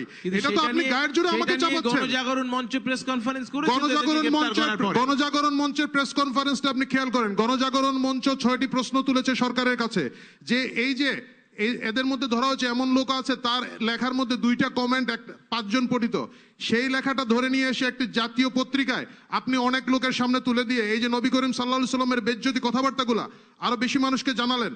এইগুলার বিচার না করে সরকার খণ্ডিতভাবে কেন বিচার করছে? সরকার ইউটিউব বন্ধ করে দিয়েছে। আপনি জিনিসটা খেয়াল করবেন, ইউটিউবে নবী করিম সাল্লাল্লাহু আলাইহি সাল্লামের বিরুদ্ধে একটি অত্যন্ত নোংরা ভিডিও তোলা হয়েছিল। ইউটিউব বন্ধ করে দিতে পারে সরকার। একইভাবে যদি এই কাহিনীটা হয়ে থাকে, তাহলে যারা এটা প্রচার করে বৃহত্তর মুসলিম সমাজকে, দেশের 16 কোটি মুসলমান মানুষের মনে আঘাত দিচ্ছে, তাদের এইটা কেন করা হলো না? কারা করেছে এটা পরিস্থিতি হয়েছে। আমরা এই জায়গাটা আছি। আমি 2টা প্রশ্ন করতে চাই মাওলানা আব্দুর রব ইউসুফী, আমাদের মুরব্বী, ওনার কাছে। নাম্বার 1, উনি এটা একটা বোধহয় বাচ্চু ভাই করেছে না, যে আমি মুসলমান, আমাকে নাস্তিক বানিয়ে, আমার ছবি টাঙ্গিয়ে, আমার জীবনে নিরাপত্তাহীন করে ওনারা আমার নামে কেন মিছিল করেন, বা এরকম অনেকের নামে। একজন মুসলমানকে নাস্তিক বলা ইসলামের দৃষ্টিতে সঠিক কিনা না? আমি একজন আলেমকে পেয়েছি, আমি ওনাকে এই প্রশ্নটা করতে চাই। এটা হচ্ছে আমার একটা কথা। আর দ্বিতীয় হচ্ছে যে ওনাদের 13 দফা দাবিতে আমি দেখলাম 6 নম্বরে একটা জিনিস আছে, যেমন সরকারিভাবে কাদিয়ানীদেরকে অমুসলিম ঘোষণা করতে হবে। আমি ইসলাম সম্পর্কে এত বেশি জানি না, কাদিয়ানীরা মুসলিম ও মুসলিম এটা আলেম সমাজ সিদ্ধান্ত নেবেন।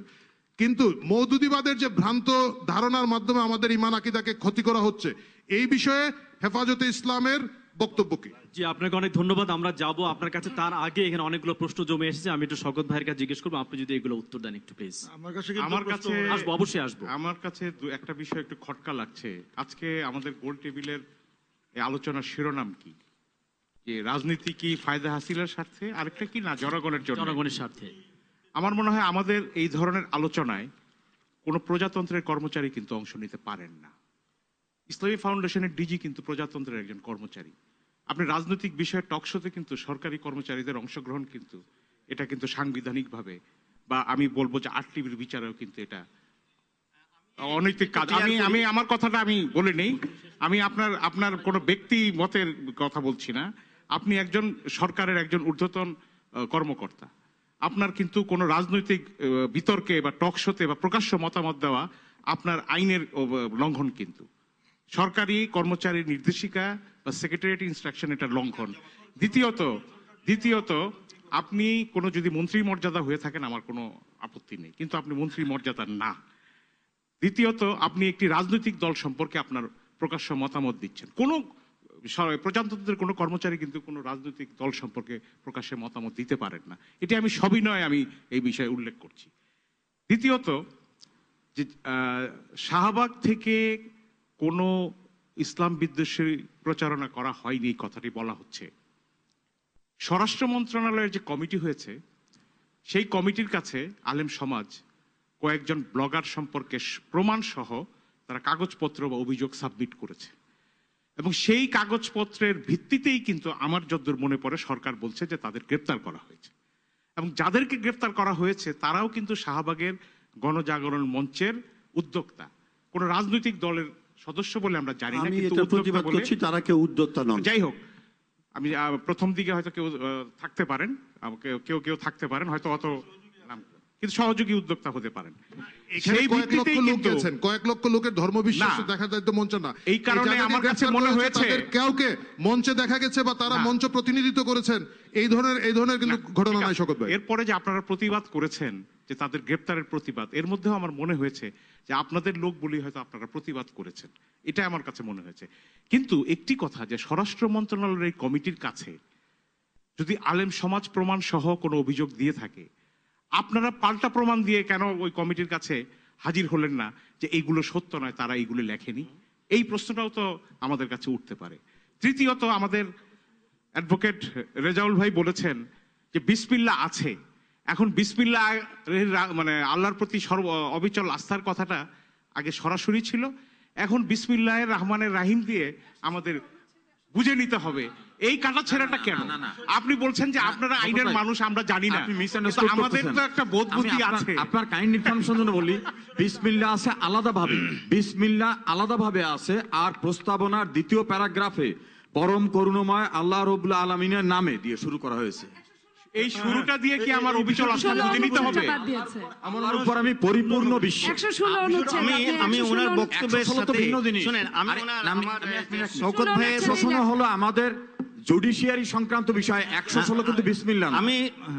আমি শওকত ভাইয়ের বক্তব্যের প্রেক্ষিতে বলতে চাচ্ছি একটু আমি শওকত ভাই ব্যক্তিগতভাবে যে আপনার সম্পর্কে বলা হচ্ছে সেইটার জবাব শুনতে দেন, এর বাইরে আমি শওকত ভাইয়ের সাথে বলতে চাচ্ছি, ইসলামী ফাউন্ডেশন একটা স্বায়ত্তশাসিত সংস্থা, 1। 2 নাম্বার হলো আমার কাজ হলো শুধু আদম সন্তান, শুধু মুসলমান নয়, পৃথিবীর যে কোনো আদম সন্তানের কাছে কোরআনের বাণী পৌঁছায় দেওয়া, প্রচার প্রসারের কাজ করা। তা আপনি যখন একজন মুসলমান বা একজন আদমের সন্তান, আপনার কাছে যাওয়া আমার দায়িত্ব ফাউন্ডেশন অ্যাক্ট অনুসারে। আমার ফাউন্ডেশন অ্যাক্টে এই গত 35 বৎসরে যারা যারা কাজ করেছে, তাই আমি যে দেশের নাগরিক জন্মসূত্রে, সেই দেশের নাগরিকের যে আপনারা যে বা কেউ যদি কিছু বলে, আমার 35 বছর ইতিহাস থেকে আমি যা দেখেছি, বঙ্গবন্ধু কি করেছেন, আপনারাও কি করেছেন, কি করেছেন, সেগুলো জাতির সামনে তুলে ধরবো। এটা আমার দায়িত্ব। কোরআনের কথা হচ্ছে না, আপনি তো এই কথাগুলো তো কোরআনে না। আমার মনে হয় আপনি স্বায়ত্তশাসিত সংস্থার প্রধান বলে আপনি কিন্তু সরকারি আইনের ঊর্ধ্বে নন। আমি স্বায়ত্তশাসিত সংস্থার প্রধানরাও সরকারের স্বায়ত্তশাসিত সংস্থার আমার দায়িত্ব বিআইডব্লিউটিসির চেয়ারম্যান কখনো জিনিসে প্রচার করা। বিআইডব্লিউটিসির চেয়ারম্যান কখনো রাজনৈতিক বিতর্ক করতে পারেন না, এটা স্বায়ত্তশাসিত না না, সংস্থা। আপনার মাধ্যমে, এই অনুষ্ঠানের মাধ্যমে, এখানে আমি পার্লামেন্টের মঞ্চে চাই নাই, জাতিকে ইসলামের প্রচার সাহেব, আসলে বিষয়টা ক্লিয়ার হওয়া দরকার। জাতি জানতে চায় আমার যে আসলে ইমামতি ধর্মে কি করছে বলেছে আর বিভিন্ন ওনারা কি মসজিদে, তো সেই জন্য আমি তো যাবই। এই কাজে আপনাকে অনেক ধন্যবাদ। আপনি থামেন, আমি একটু যাব মাওলানা আব্দুর রব ইউসুফি। অনেকগুলো প্রশ্ন এসেছে, আপনি যদি এগুলোর জবাব দেন। একটু প্লিজ, আপনি আর বলবেন না প্লিজ, উনি কথা বলবেন। প্রশ্ন আছে, আমার বিরুদ্ধে কিছু অভিযোগ আছে, প্লিজ আপনি বলেন। আমি এই কথাই শুরু করতে চাই যে এদেশে যুদ্ধাপরাধের জন্য আইন হয়েছে, ট্রাইব্যুনাল তৈরি হয়েছে, বিচার হয়েছে, ফাঁসি হয়েছে, যাবজ্জীবন হয়েছে। আলেমরা কোনো কথা বলে নাই, বিরুদ্ধে কোনো অভিযোগ উত্থাপন করে নাই। জামাত শিবির তার প্রতিবাদ করেছে, তারা আন্দোলন সংগ্রাম করেছে, রক্তক্ষয়ী আন্দোলন হয়েছে, আলেমরা কথা বলে নাই। কারণ আলেমরা মনে করে নাই যে যুদ্ধাপরাধ ইস্যুটা নিয়ে আমরা কথা বলি, দেশ তার আইনের গতিতে চলবে, সে আইন অনুযায়ী যা হবার সেটাই হবে। শাহবাগে যখন কাদের মোল্লার যাবজ্জীবন হলো, তার বিরুদ্ধে তার ফাঁসি চাই বলে সেখানে মঞ্চ স্থাপন করা হলো, সেখানে আলিম ওলামা কোনো কথা বলে নাই, তারা তাদেরটা করুক। আমরা কোন কথা বলেছি, যখন রাজীব এবং মহিউদ্দিন, আসিফ মহিউদ্দিন, এই দুইজনের ব্লগের আপত্তিকর বক্তব্যটা পেপার পত্রিকায় আসলো, কারণ আমরা আলেমরা এই জাতীয় ব্লগ টক এগুলি কম দেখি, সুযোগও কম, আমাদের অন্য জগৎ। যখন পত্র পত্রিকায় আসলো, আসার পরে তখন আলেমরা বা ইসলামিক দলগুলো এটার প্রতিবাদ জানালো যে এটা চলতে পারে না। সেই প্রতিবাদের পরও, এটা পত্র পত্রিকায় প্রকাশ পাওয়ার পরেও আমাদের মাননীয় প্রধানমন্ত্রী সেই রাজীবের বাসায় গিয়ে তাকে শহীদ বলে আখ্যায়িত করলেন। আমাদের মহান সংসদে অনেক আলোচনা হয়েছে, স্পিকার এই বলে এটা সমাপ্তি টেনেছেন যে আমরা তার এই নিহত হওয়ার ঘটনায় আমরা মর্মাহত ও শোকাহত। আর এই গণজাগরণ মঞ্চ তাকে জাতীয় বীর হিসেবে আখ্যায়িত করলো। তাহলে এই যে একজন লোক যে আল্লাহর নবীকে কটাক্ষ করেছে, এবং কেমন কটাক্ষ করেছে, হ্যাঁ, যে আমি শুধু একটা অংশ বলবো যে ঠিক আছে, আমার দিদি সাহেব বলছেন আসলে এটা খুব খারাপ, না বলাটাই ভালো, এমন ভাবে উনি কটাক্ষ করলো।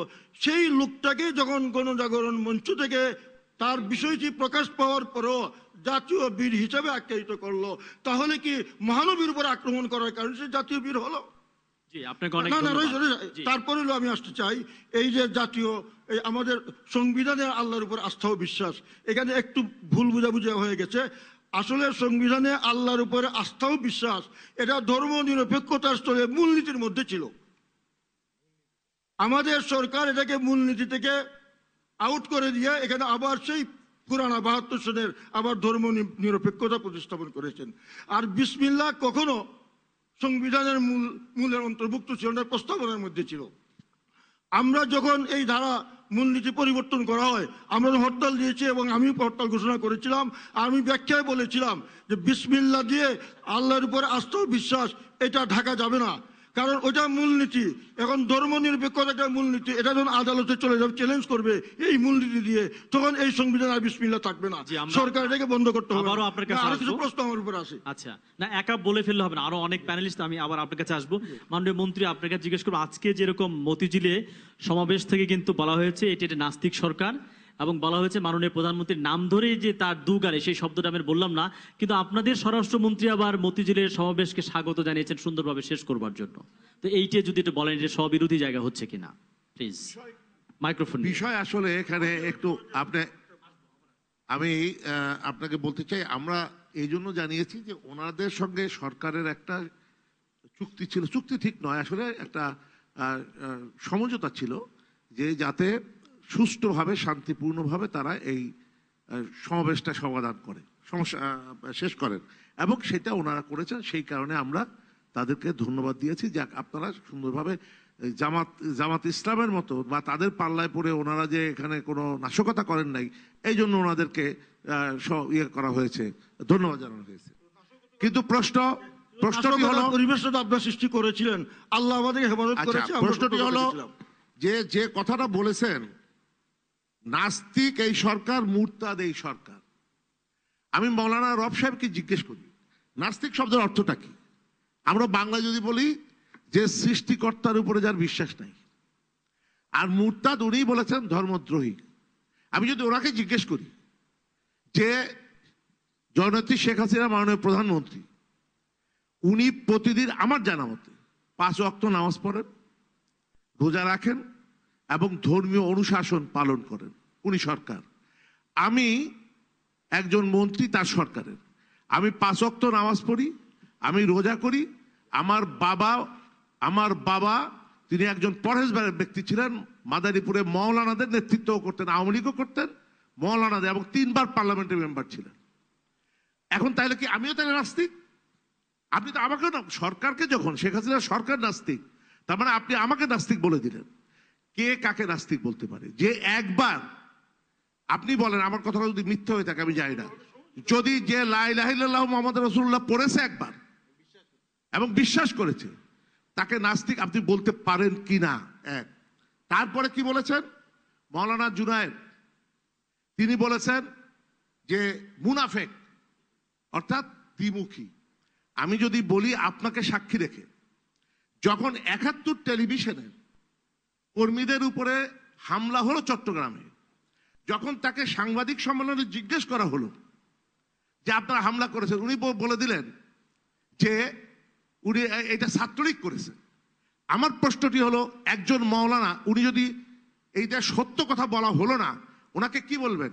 আপনি বলেন, মিথ্যুক বলবেন? উনি কি তার মাওলানা, একজন মাওলানা আপনি কি মিথ্যা কথা বলতে পারবেন? অবশ্যই না। তাহলে মাওলানা জুনায়েদ উনি কি করে, আমি আপনাদের সাক্ষী রেখে বলতে চাই, উনি কি করে সেখানে বললেন যে এই সেখানে ছাত্রলীগ করেছে? উনি থাকলে হয়তো এটা উত্তর দিতে পারতেন। তারপরে না, ওনাকে জিজ্ঞেস করবেন আমার তরফ থেকে, যদি মিথ্যা হয় আমি আপনার মাধ্যমে আমার দর্শক ভাইদের কাছে বলতে চাই, আমি এই জন্য তওবা করব। আর যদি সত্য হয় তাহলে ওনাকে জনগণের কাছে তওবা করতে হবে যে আমি মিথ্যা বলেছি, সেই জন্য আমি জনগণের কাছে ক্ষমা চাই। আর আজকে কি বলেছেন? মুনাফেক। কাকে? শেখ হাসিনাকে। শেখ হাসিনাকে মুনাফেক বলা আপনি কি করে বললেন? কি করে মুনাফেক বললেন আমি বুঝলাম না। শেখ হাসিনা আপনাদের সঙ্গে যে কথা দিয়েছে, যে কথাগুলো ডিজি সাহেব এতক্ষণ বললেন, আমি জানি আমার অত্যন্ত প্রিয় ব্যক্তি শওকত মাহমুদ, দল মতের বিষয় না, এটা আমাদের একটা ব্যক্তিগত সম্পর্ক। উনি একটু আহত হবেনই, কারণ সত্য কথাগুলো ওনার মাধ্যমে যখন বেরিয়ে আসছে তখন উনি একটু আহত হয়ে ওনাকে আক্রমণ করতেই পারেন, সেটা অত্যন্ত স্বাভাবিক। শাহজাহান ভাই খুব সুন্দর আলোচনা করতেছিলেন। আমি তো সংবিধানের প্রতি শ্রদ্ধাশীল বলি আমি এই কথাগুলো বলেছি। না, ওনার ওৎপত্তি হয় না, আমার জাতীয় কর্তব্য পালন করে এখানে হাজির হয়েছে। শাহজাহান ভাই কিন্তু অনেক গুরুত্বপূর্ণ কথা বলছিলেন, কিন্তু অনেকগুলি বিষয় কিন্তু কথা বলেছেন মুক্তিযুদ্ধ আর ইসলাম মুখোমুখি। কে বলেছেন? মির্জা ফখরুল। কেন বলেছেন? কারণ এই ধর্মকে কাজে লাগিয়ে, এই ধর্মকে নাম করে আপনি এটা সাক্ষী দেবেন, এই ধর্মকে কথা বলে আমার দেশে 30 লক্ষ মানুষকে হত্যা করা হয়েছে কিনা, এই ধর্মের কথা বলে গনিমতের মাল বলে আমার মনি আপার মতো তৎকালীন এই যুবতীদেরকে পাকিস্তান সেনাবাহিনীর হাতে তুলে দেওয়া হয়েছে কিনা, এবং এই কথাগুলো আপনার ইসলামের কথা বলেই তখন এই কথাগুলো বলা হয়েছে। যদি না হয়ে থাকে আপনি তাদেরকে আরেকটা কথা, এটা তো আপনি আপনার ওয়াইফের কথা বলতে পারতেন, বাচ্চার কথা বলতে পারতেন, বলতেন আমার মেয়ের মতো যুবতীদেরকে এই কাজ করছে, এটা বলতেই পারতেন। আপনি বলেন এখন, যদি ভুল হয় জাতি শুনছে, আপনি বলেন যে আমার মেয়ের মতো যুবতীদেরকে কত অত্যাচার করেছে, বলেন। এটা সরি বলা উচিত, উনি সরি বলেছেন, তৎকালীন যুব আপনি দুঃখ প্রকাশ করেছেন, তৎকালীন মামুনদের বলেছি ভাই, এটা তুই বাইট আইন সবার জন্য সমান। আচ্ছা, তারপরে আসেন বিষয় কিন্তু ভাই ভাই অনেক থেকে যাবে, অনেক আমার কাছে আপনি পত্রিকায় দেখেছেন ব্লগাররা কথা বলেছে, আপনি কি পত্রিকায় এই জিনিসটা দেখেননি? দৈনিক কালের কণ্ঠ 21/5/2013 তারিখে অনলাইনে শিবিরের অবাধ মিথ্যাচার, এটা আপনি দেখেননি?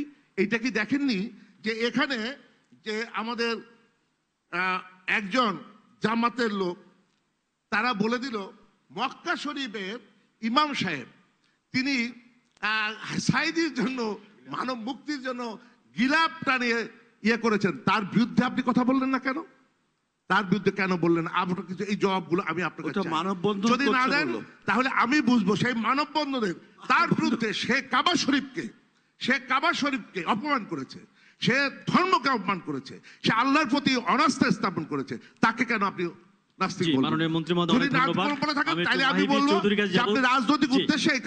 অনেক ধন্যবাদ। আমি একটু প্রশ্ন করতে চাই, যেটা হচ্ছে বাচ্চু ভাই তুলেছেন যে 13 দফার মধ্যে অনেক মধ্যযুগীয় পিছনে যাওয়ার একটা জায়গা রয়েছে, যেমন বলা হচ্ছে নারী পুরুষ একসঙ্গে মেলামেশার জায়গাটা রয়েছে, মোমবাতি প্রজ্বলন করা যাবে না, এবং বিশ্ববিদ্যালয় কলেজে যে ভাস্কর্যগুলো থাকে, যেমন অপরাজয় বাংলা একটি মুক্তিযুদ্ধের ভাস্কর্য, বঙ্গবন্ধুর ভাস্কর্য, জিয়াউর রহমানের ভাস্কর্য, তাহলে এগুলোকে সব ভেঙে ফেলতে হবে? আমি বুঝতে পারছি। ধন্যবাদ। আমি আজকে আমার আলোচনা শুরুতে বলেছিলাম this is a very very sensitive issue, যেখানে যে জিনিসগুলো আমরা কথা বলছি আমাদেরকে খুব কেয়ারফুলি কথা বলতে হয়, বিকজ বিশেষ করে আমাদের অবস্থানটা আরো বেশি মুশকিল, বিকজ এমন কিছু বলে ফেলা যায় না, হয় নাস্তিক হয়ে যেতে হবে অথবা রাজাকার হয়ে যেতে হবে। তো আমাদের দেশের মানুষের আজকে সেই পরিস্থিতিটা সেরকম, we have to be very very very careful about it. আমি আপনার এই প্রশ্নটা আসছি, আসলে এখানে আমাকে আসতে হবে। আমি জাস্ট 1 2 3 4 করে 4টা বিষয় বলতে চাই। 1 নম্বর, ইসলামী ফাউন্ডেশনের সম্মানিত মহাপরিচালক তার সম্পর্কে শওকত মাহমুদ সাহেব যেটা বলেছেন, এটা সাংবিধানিক দায়িত্ব পালনরত অবস্থায় কোনো রাজনৈতিক পক্ষ অবলম্বন করা সংবিধান বিরোধী, সেদিক থেকে বলেছেন। এবং আপনি যে কথাটা বলেছেন সেটা আমি আপনার সাথে একমত। ইসলামিক ফাউন্ডেশনের মহাপরিচালক হিসেবে ইট ইজ ইউর রেসপন্সিবিলিটি, এটা আপনার দায়িত্ব যে ইসলামিক ফাউন্ডেশন গত 35 বছর ধরে 40 বছর ধরে যে কাজগুলো করেছে সেটাকে জাতির সামনে তুলে ধরা আপনার দায়িত্ব, কিন্তু সেই দায়িত্ব আপনি আসলে পালন করেননি। আপনি শুধুমাত্র একটি দলের ইসলাম পক্ষের সম্পর্কে যেই কাজগুলো ইসলামিক ফাউন্ডেশন করেছে শুধুমাত্র সেই বক্তব্যগুলো তুলে ধরেছেন। আপনার কথা মনে হচ্ছে জিয়া রহমান সাহেব ইসলাম নিয়ে কিচ্ছু করেন নাই, বেগম খালেদা জিয়া ইসলাম নিয়ে কিচ্ছু করেন নাই, আসলে এরশাদ সাহেব করেন নাই। ইসলামী ফাউন্ডেশনের মহাপরিচালক হিসেবে নির্দলীয়ভাবে সকল দলের মাধ্যমে ইসলামী ফাউন্ডেশন যে কাজগুলো করেছিল, না, ইটস নট মাই রেসপন্সিবিলিটি। আমি ইসলামী ফাউন্ডেশনের ডিজি না, সেটা আমি বলবো না। আমি সেজন্য বলেছি যে শওকত ভাইয়ের কথাটাও একদিক দিয়ে ঠিক হলো, আপনি যেটা বলেছেন আমি এগ্রি করি। ইসলামী ফাউন্ডেশনের ডিজি হিসেবে আপনি অবশ্যই আপনার বক্তব্য ব্যাখ্যা করতে পারেন, কিন্তু যখন আপনি ব্যাখ্যাটা করবেন আপনারটা দলীয় বক্তব্য না হয়ে ইন জেনারেল 35 বছর ইতিহাস আপনার তুলে ধরা উচিত ছিল। আমি আমার বক্তব্যের সময় সম্পূর্ণ সম্মান রেখে বলেছিলাম যে বাংলাদেশের আলেম ওলামাদের দ্বিধা বিভক্ত বাংলাদেশের তরুণ প্রজন্ম দেখতে চায় না। যখন আমি অত্যন্ত আনন্দের সাথে আমি ওনার বক্তব্য শুনছিলাম, যখন বক্তব্য আসলো 71-এ মুক্তিযুদ্ধে রাজাকার আলবদররা বাংলাদেশের সাধারণ মানুষের উপর যে অত্যাচার করেছে, এই বিষয়ে বাংলাদেশের সমস্ত আলেম ওলামার একত্রিতভাবে এদের বিচার দাবি করা উচিত ছিল, correct. At the same time যখন আবার বাংলাদেশের মাটিতে 90% মুসলমানের দেশে রাসূল সাল্লাল্লাহু আলাইহি ওয়াসাল্লামের চরিত্র হরণ করে যারা বক্তব্য দিল, সেই ব্যাপারে ইসলামী ফাউন্ডেশনের ডিজি হিসেবে আপনার বক্তব্য আজকে প্রত্যাশিত ছিল, সে বিষয়ে আজকে আপনি কোনো বক্তব্য রাখেন নাই। That is what I want to say. এই জিনিসগুলোকে আমার মনে হয় নিজের বিবেকের অবস্থান থেকে নিজের বক্তব্যটা স্পষ্টভাবে বলা উচিত। সবকিছু সবার সাথে মিলতে হবে তা তো ঠিক নয়, এই জিনিসটা আমার মনে রাখা উচিত। 1 2 নম্বর, আমি বাচ্চু ভাইয়ের সাথে বাচ্চু ভাই এমনি আমার খুব পছন্দের মানুষ, but that's beside the point. Bachchu ভাই 71-এর ঘাতক দালাল নির্মূল কমিটি এবং সম্মিলিত সাংস্কৃতিক জোট যদি 13 দফার সাথে একত্রিত না হয়, আমিও একমত না। এর মধ্যে অনেকগুলো জিনিস আছে আমি একমত না, আবার অনেকগুলো জিনিস আছে আমি মনে প্রাণে বিশ্বাস করি এটা বাস্তবায়িত হওয়া উচিত। 13টার মধ্যে 13টাই মানতে হবে এমন কোনো কথা নেই, কিন্তু ঠিক যেই দিন আপনাদের এই যে হেফাজতে ইসলাম লং মার্চ দিল, সেই দিনই আপনাদেরকে হরতাল ডাকতে হবে। That was not necessary.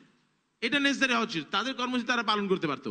এটা মনে হলো যে অ্যাজিভ, যেটা আরিফ ভাই একটু আগে যেটা বললেন, যখন ওনারা চিটাগাঙ্গে গিয়েছিলেন ওনাদেরকে বাধা দেওয়া হয়েছিল, মনে হয় যেন একটা রিভেঞ্জ, একটা প্রতিশোধ নেওয়ার একটা না না, গণজাগরণ মঞ্চ কিন্তু এই হরতালটাকে হ্যাঁ না না, আমি আপনার কথা বলি নাই আরিফ ভাই, I did not mention your name. আমি বলতে চাচ্ছি ঘাতক দালাল নির্মূল কমিটির একমাত্র কাজ, যে কারণে তারা এখানে কমিটি গঠন করা হয়েছিল, যে ৭১-এর ঘাতক এবং দালাল যারা বাংলাদেশের সাধারণ মানুষের উপর অত্যাচার করেছিল তাদের বিচার নিশ্চিত করা, তাদেরকে নির্মূল করা। ১৩ দফার বিরুদ্ধে আওয়ামী লীগের বক্তব্য থাকতে পারে, কিন্তু আপনার সম্মিলিত সাংস্কৃতিক জোট বা ঘাতক দালাল নির্মূল কমিটিকে ওই একই দিনে, যেদিন লং মার্চ হবে সেই দিনই একটি হরতাল ডেকে সংঘর্ষে বা সহিংসতার একটা জায়গা তৈরি করে দেওয়াটা মনে হয় সমীচীন হয়নি, সেটা আমার বক্তব্য ছিল। আচ্ছা, শেষ কথা বলনি, মুনাফেকের বিষয়ে একটি বক্তব্য তুলেছেন মাননীয় মন্ত্রী শাহজাহান খান সাহেব। আমি আসলেই সম্পূর্ণভাবে একমত। যদি কোনো আলেম সাহেব এ ধরনের মিথ্যাচার করে থাকেন, সেটা দায় দায়িত্ব তাকে অবশ্যই গ্রহণ করতে হবে, সেটার অধিকার তার নাই। But at the same time সরকারের মাননীয় প্রধানমন্ত্রী, সারা বাংলাদেশের মানুষের প্রধানমন্ত্রী, তিনি মুখ দিয়ে যে কথা বলবেন, সরকার মুখ দিয়ে যে কথা বলবে, সেটাকে আমরা বিশ্বাস করতে চাই। মাননীয় প্রধানমন্ত্রী এবং সরকারের পক্ষ থেকে স্পষ্টভাবে বলা হয়েছে যে আপনার হেফাজতে ইসলামের লং মার্চের অনুষ্ঠানে কোনো বাধা সৃষ্টি করা হবে না। সেইখানে জায়গায় জায়গায় সরকারি পরিবহন বন্ধ করে, রেল লাইন বন্ধ করে, ট্রেন বন্ধ করে, নৌকা আপনার ফেরি বন্ধ করে, বিআরটিসি বাস বন্ধ করে, এটা কি মুনাফিকির পর্যায়ে পড়ে কিনা সেই বিবেচনা অবশ্যই আপনাদেরকে করতে হবে। ধন্যবাদ। জি, মাহি ভাইকে অনেক ধন্যবাদ।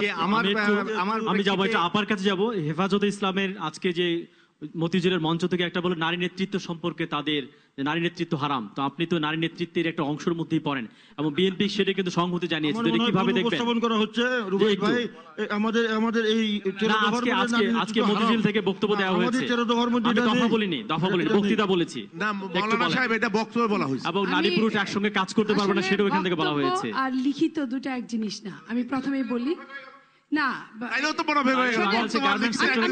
আমি শেষ করি। সবচেয়ে গার্লস গাইড বা স্কাউটে প্রথম ১০০০ লোকের যদি একটা লাইন থাকে, ওরা কিন্তু সবচেয়ে সিস্টেমেটিক। প্রথম জনকে যদি জিজ্ঞেস করা হয় কি দিয়ে খেয়েছো, ডিম দিয়ে, শেষের জন্য গিয়ে কিন্তু মুরগি হয়ে যায়। তো আমি সেই হিসেবে বলছি, আজকে যারা এখানে মুসলিম উলামারা এসেছিলেন, তাদের ছেলে মেয়েরাও কিন্তু হাজার হাজার লাখ লাখ মেয়ে কিন্তু ঢাকা বিশ্ববিদ্যালয় সহ বিশ্বের অনেক বিশ্ববিদ্যালয়ে পড়ে, এবং তারা অনেক, কারণ এরা কিন্তু কেউ ওরকম না, কট্টর না, তারা কিন্তু ধর্মপ্রাণ মুসলিম। আর এই যে শর্তের কথা, নারী নেত্রী নিয়ে যারা, যদি তেনারা যদি সিরিয়াস হয়, আমরাও কিন্তু তখন সিরিয়াস হবো। আর বিএনপি কিন্তু তার সব 13টা পয়েন্ট নিয়ে কিন্তু বিএনপি তাদের সাথে একত্রতা ঘোষণা করে নাই, যেটা আমাদের শওকত ভাই বলেছেন যে কি নিয়ে বিএনপি একত্রতা ঘোষণা করেছে। আর একটা জিনিস মাহি ভাইয়ের সাথে আমিও একমত, যে চাওয়ার সময় কিন্তু মানুষ অনেকগুলো জিনিসই চান, কিন্তু দেওয়ার সময় প্রথম ২-৩টা হলেই কিন্তু যারা ৬ দফা চেয়েছেন ৬ দফাই পুক্ত না হলে তারা ঘরে ফিরবেন না, এটাও যেমন ঠিক না। যারা ১৩ দফা চেয়েছেন, আপনি তো বলতেই দিলেন ১৩ দফা চেয়েছেন, এটাও ঠিক না। বাচ্চু ভাই যদি একটু বলেন। প্রথমত হচ্ছে আলেম সমাজ ৭১ সালে দ্বিধা বিভক্ত, তার পরবর্তী পর্যায়ে দ্বিধা বিভক্ত, ৭৫-এর বঙ্গবন্ধু হত্যার পরেও দ্বিধা বিভক্ত, এটা আমরা দেখে আসছি। আর ২ নম্বর হচ্ছে যে হরতাল জনগণ পালন করেছে স্বতঃস্ফূর্তভাবে, একটি ইট ছোড়া হয়নি। আমি মাহির জন্য বলতে চাই, কোনো বোমা মারা হয়নি, আমাদের কোনো কিছু করতে হয়নি। আমরা রাস্তায় ছিলাম গত রাত থেকে, সন্ধ্যা থেকে আজকে সন্ধ্যা পর্যন্ত। বাকিটা সরকারই করে দিয়েছে, সরকারের করতে হয়নি। শাহজাহান ভাই এখানে উপস্থিত আছেন, শাহজাহান ভাইয়ের সাথে আমার কোনো যোগাযোগ হয়েছে কিনা, সরকারের কোনো লোকের সাথে কোনো যোগাযোগ হয়েছে কিনা, টেলিফোন অথবা কোনো জায়গায় পাবেন না। এটি সম্পূর্ণভাবে জনগণের স্বতঃস্ফূর্ত প্রতিরোধ। কেননা এই আলেমী সমাজের নামে হেফাজতে ইসলাম যেই বাংলাদেশে বিপর্যয় ডেকে আনছিল, বাংলাদেশকে সেই বিপর্যয় থেকে রক্ষা করার জন্য হরতাল দিয়েছে, শান্তির জন্য হরতাল। জি বাচ্চু ভাই ধন্যবাদ। আপনি যদি বলেন যে বিপর্যয়ের জন্য এই আসলে লং মার্চ এবং মহাসমাবেশ। হ্যাঁ, বিষয়টা দেখেন, প্রথম আমি এই যে ডিজি সাহেবের একটা বক্তব্যকে আমি বলবো যে উনি গভর্নমেন্টের বিরুদ্ধে উনি একটা অভিযোগ নিয়ে এসেছেন। সেটা হলো উনি বলেছেন যে আমরা ফতোয়াকে আমাদের এই সরকারের আমলে এসে আমরা আদালতের মাধ্যমে জায়েজ করে দিয়েছি। এতে বোঝা গেল আদালতের উপরে এই সরকারের ক্ষমতা চলে, এটা উনি প্রমাণ করেছেন। এটা সরকারের বিরুদ্ধে ওনার বক্তব্য। আচ্ছা, তা হ্যাঁ, এরপরে হলো মাওলানা সাহেব, আপনাকে সহযোগিতা করলাম আমি। আমি আপনাদের এই সভা সম্পর্কে সবাই কিছু বক্তব্য সম্পর্কে আমরা এই যে প্রশ্নগুলো আমি করেছি, আমাকে দয়া করে একটু জবাব দেন। আমাকে সিরিয়াল অনুযায়ী আসতে হবে, অনেক প্রশ্ন আমার হাতে আছে, যদি সময় কুলায় সবগুলি দিব ইনশাআল্লাহ। হ্যাঁ, যেগুলো আমার সংশ্লিষ্ট চলবে আজকে সারা রাত, আপনি দিতে থাকেন। এই যে আরেকটা বিষয় আছে, গণজাগরণ মঞ্চে ওনারা বলছেন যে আমরা তো ইসলামের বিরুদ্ধে নই। একটা তো আমি আগে দেখালাম যে রাজীবকে জাতীয় বীর ঘোষণা করা হয়েছে। আরেকটি বিষয় হলো ওনারা 6 দফা দাবি সম্বলিত একটা স্মারকলিপি দিয়েছিলেন স্পিকারের কাছে। সেখানে একটা ছিল ধর্মীয় রাজনীতি নিষিদ্ধকরণ। কাজেই যেখানে আপনারা ধর্মীয় রাজনীতি নিষিদ্ধ চাচ্ছেন, সেখানে ধর্মীয় দলগুলো আপনাকে সেখানে গিয়ে পায়ে ঘি মালিশ করবে, এটা আপনারা আশা করেন কি করে? যেখানে আমার নবীকে আঘাতকারী, আমার নবীর উপরে চরমভাবে আঘাতকারীকে যেখানে আপনারা জাতীয় বীর করলেন, ধর্মীয় রাজনীতি নিষিদ্ধ দাবি করলেন, এরপর সারা দেশের মুসলমানদের মধ্যে অন্তরে কি খুব সৃষ্টি হয়েছে। চট্টগ্রামে আপনারা যেতে চাচ্ছিলেন, সেদিন যদি উলামায়ে কেরাম হরতাল দিয়ে আপনাদেরকে প্রতিরোধ না করতেন, আপনারা সেখানে গেলে কোনো অঘটন যে ঘটতো না এর কোনো গ্যারান্টি কেউ দিতে পারতো না। আপনাদেরকে রক্ষা করা হয়েছে। আর আজকে আপনারা তার প্রতিশোধে আমাদের এই কর্মসূচিকে বাধাগ্রস্ত করার জন্য আপনারা হরতাল দিয়েছেন। আমরা দেখিয়ে দিয়েছি জনগণ আপনাদের সাথে না আমাদের সাথে। জি, অনেক ধন্যবাদ। একটি প্রশ্ন তিনি করেছেন না, দুঃখিত যে আপনি জবাব দিলেন না আপনার জুরাইন সাহেবের। আমাকে সময় দেন, আমি জবাব দিব। জুরাইন সাহেব যে কথাগুলো বলেছেন সব মিথ্যা কথা বলেছেন। জি, একটু যদি বলেন। তিনি বলেছেন যে শাহবাগের 6 দফা একটি ছিল যে ধর্মভিত্তিক রাজনীতি নিষিদ্ধ করতে হবে, সেটা তিনি মানতে পারছেন না। তো 72-এর সংবিধানে ধর্মভিত্তিক রাজনীতি নিষিদ্ধ ছিল, এই প্রেক্ষাপটে যদি আপনি একটু বলেন। মাওলানারা মিথ্যা কথা কবে, এই কথা ঠিক না। একটা হলো যে আমি অন্য কারো কোনো বক্তব্যের জবাব দেওয়ার দায়িত্ব আমার নয়। আপনি তো দেখেছেন কালকে টেলিভিশনে, আপনি তো দেখেছেন জুনায়েদ সাহেব কি বলেছে সরাসরি। এবং ভাই তসবিহ আছে, মাথায় টুপি আছে। আমি বিস্মিত, একটা লোক টেলিভিশনে দেখা যাচ্ছে আলফালা মসজিদের সামনে 5টা কর্মীকে মারছে এই আমাদের হেফাজত ইসলামের কর্মীরা এবং মুসল্লিরা, এবং আমরা অবাক হয়ে গেলাম। জুনায়েদ সাহেব সেটাকে বলেন যে ছাত্রলীগের কাজ। কোথায় ছাত্রলীগ? আপনারা সব জায়গায় বলবেন আওয়ামী লীগ ছাত্রলীগের সমর্থকরা আজকে কোথাও আমাদের কর্মীদের উপরে আক্রমণ করে নাই? আপনি এই কথাটা বলতে পারবেন? আপনি 71-এর টেলিভিশন চ্যানেলের যে 71-এর এই যে ভাই সাহেব ফরিদপুরে 71-এর চট্টগ্রামের টেলিভিশনের চ্যানেলের কর্মীদের উপরে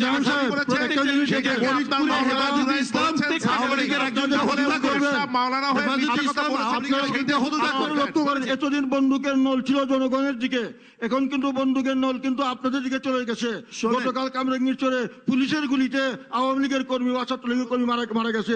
আজকে ফরিদপুরে আওয়ামী লীগ লোক মারা গেছে, পুলিশের গুলিতে মারা গেছে।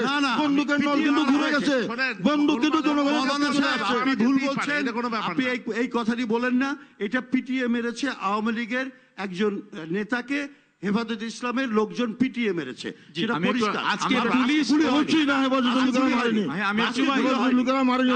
কালকেরটা গুলি ছিল। আরেকটা জিনিস বলি, ইন্ডিপেন্ডেন্ট টিভিতে দেখছি দেখেন আওয়ামী লীগ পুলিশ বোঝায় বাসের উপর আজকে আওয়ামী লীগ আক্রমণ করেছে, ধারণা করা হয়েছিল এটা লং মার্চে যাচ্ছে। এটাও আসছে ছবি। আমরা আসলে পুলিশের বাস ছিল, এটা পুলিশের বাস ছিল। এইখানে আমি একটা কথা বলতে চাই। গতকালকে আমরা একটা সেকেন্ড রাউন্ডে একটা ছাত্রলীগের কর্মী বলেছে যে পুলিশকে ছাত্রলীগ বলার পরেও তার পায়ে ঠেকায় গুলি করেছে পুলিশ। এটা কিন্তু আইন মন্ত্রী প্রতিমন্ত্রী মহোদয়কে বলেছে, এবং আইন প্রতিমন্ত্রী মহোদয় একদম একনিষ্ঠ হয়ে মূল আলোচনার বাইরে চলে যাচ্ছে। যদি আমরা অবস্থান গ্রহণ করার সিদ্ধান্ত নিতাম তথাকথিত গণজাগরণ মঞ্চের মতো, তাহলে কোনো শক্তি এই দেশে ছিল না আমাদের ক্ষেত্রে উঠে দিতে পারে। সেনাবাহিনী ব্যবহার করবেন, সেনাবাহিনী কাকে গুলি করবে? আপনারা দেখেছেন, আপনারা পৃথিবীর ইতিহাস দেখেছেন, কোন সরকার যখন জনগণের দিকে তাক করেছে, হাজার মানুষকে মারার পরে একসময় বন্দুক কিন্তু সরকারের দিকে ঘুরে গেছে। এক সময় কিন্তু বন্দুক জনগণ থেকে সরকারের দিকে চলে যায়। এরশাদ সাহেব ক্ষমতা থেকে কি করে গেলেন? যখন সেনাবাহিনীর সহযোগিতা চাইলেন, সেনাবাহিনী বলল আমরা কিন্তু আর জনগণের প্রতি গুলি ছুটতে পারবো না। তখন এরশাদ সাহেব উনি ক্ষমতা ত্যাগ করতে বাধ্য হলেন। কাজী আমার মনে হয় পুলিশ বাহিনী, আইন শৃঙ্খলা রক্ষাকারী বাহিনী, তাদেরকে তাদের নিজের গতিতে তাদেরকে চলতে দেওয়া উচিত।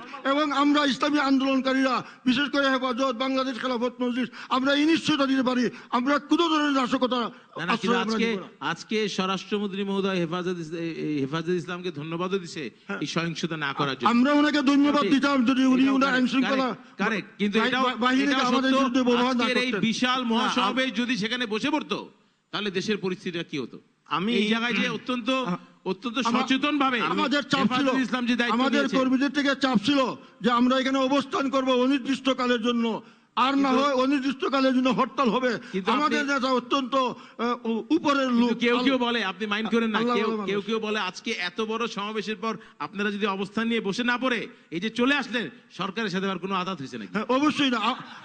আমাদের নেতা দুইটাই চিন্তা করেছেন যে এই দেশের 10 লক্ষ ছাত্রছাত্রী, তাদের পরীক্ষা, 10 লক্ষ ছাত্রছাত্রীর পরীক্ষা তাদের মাথার উপরে।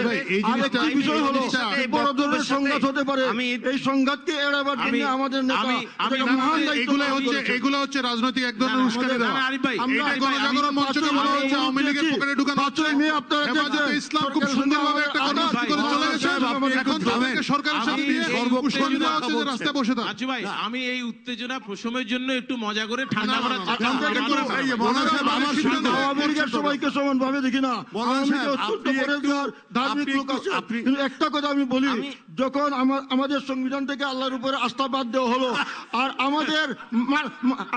আমাদের মাননীয় প্রধানমন্ত্রী যখন গেলেন, উনি সেই লালবাগে যে হিন্দুদের কি সুযোগ দিতে হিন্দুদের পূজা মণ্ডপে উনি গিয়ে বললেন মা দুর্গা, আমরা জানি একটু সময় দিতে হবে যে ভাই, মা দুর্গা যখন আসেন তখন উনি বরকত নিয়ে আসেন। এই দেখেন আমরা ফলে ফসলে বাংলাদেশ। আমরা মনে করি মাওলানা আব্দুর রব ইউসুফী, আপনাকে অনেক ধন্যবাদ বলবার জন্য। না প্লিজ, আর সময় দেওয়া যাবে না। পূর্ণ আস্থা না আপনাকে থাকে, অনেক ধন্যবাদ। মা দুর্গার প্রতি আস্থা থাকে, নামাজ পড়লে, রোজা রাখলে, হজ করলে, যাকাত দিলে, ঘুমটা দিলে, তসবিহ হাতে নিলে কোনোটাই কবুল হবে না। আগে ঈমান ঠিক করতে হবে। উনার অনেক ঈমান আছে, উনার অনেক ভালো ঈমান আছে। আপনাদের ঠিক নাই, যারা হক্কানি ওলামায়ে কেরাম, এই দেশের যারা হক্কানি ওলামায়ে কেরাম, যারা কোরআন পড়েন, আপনাকে সময় দেওয়া যাবে না, আমাদের সর্বশেষ 2 মিনিট সময় আছে। প্লিজ বিনীত অনুরোধ, আর কেউ কিছু বলবেন না প্লিজ। আমি একটা কথা অনুষ্ঠানের কতগুলো নিয়ম আছে। সেকেন্ড রাউন্ডে কথা বলার ডিজি সাহেবকে আমি বলতে চাই, মাওলানা সাহেব প্লিজ, এটা কিন্তু ঠিক হচ্ছে না। আপনি কিন্তু সবার সময় নিয়ে নিচ্ছেন, এটা কিন্তু ঠিক হচ্ছে না। প্লিজ, আমি একজন সঞ্চালক, এইটুকু সম্মান রাখেন। আমি সবাইকে সময়, আপনি সবচেয়ে বেশি সময় বলেছেন। আল্লাহ মানা করছে এই সবশেষে আমি একটু রেজাউল করিমকে জিজ্ঞেস করব। বাচ্চা ভাই প্লিজ, রেজাউল করিমকে জিজ্ঞেস করব, যেটা আসছে প্রশ্নটা ধর্ম এবং রাজনীতির ব্যাপারটা এসছে, এবং ধর্মভিত্তিক রাজনীতি দল নিষিদ্ধ ছিল। খুব সংক্ষেপে যদি আপনি বলেন।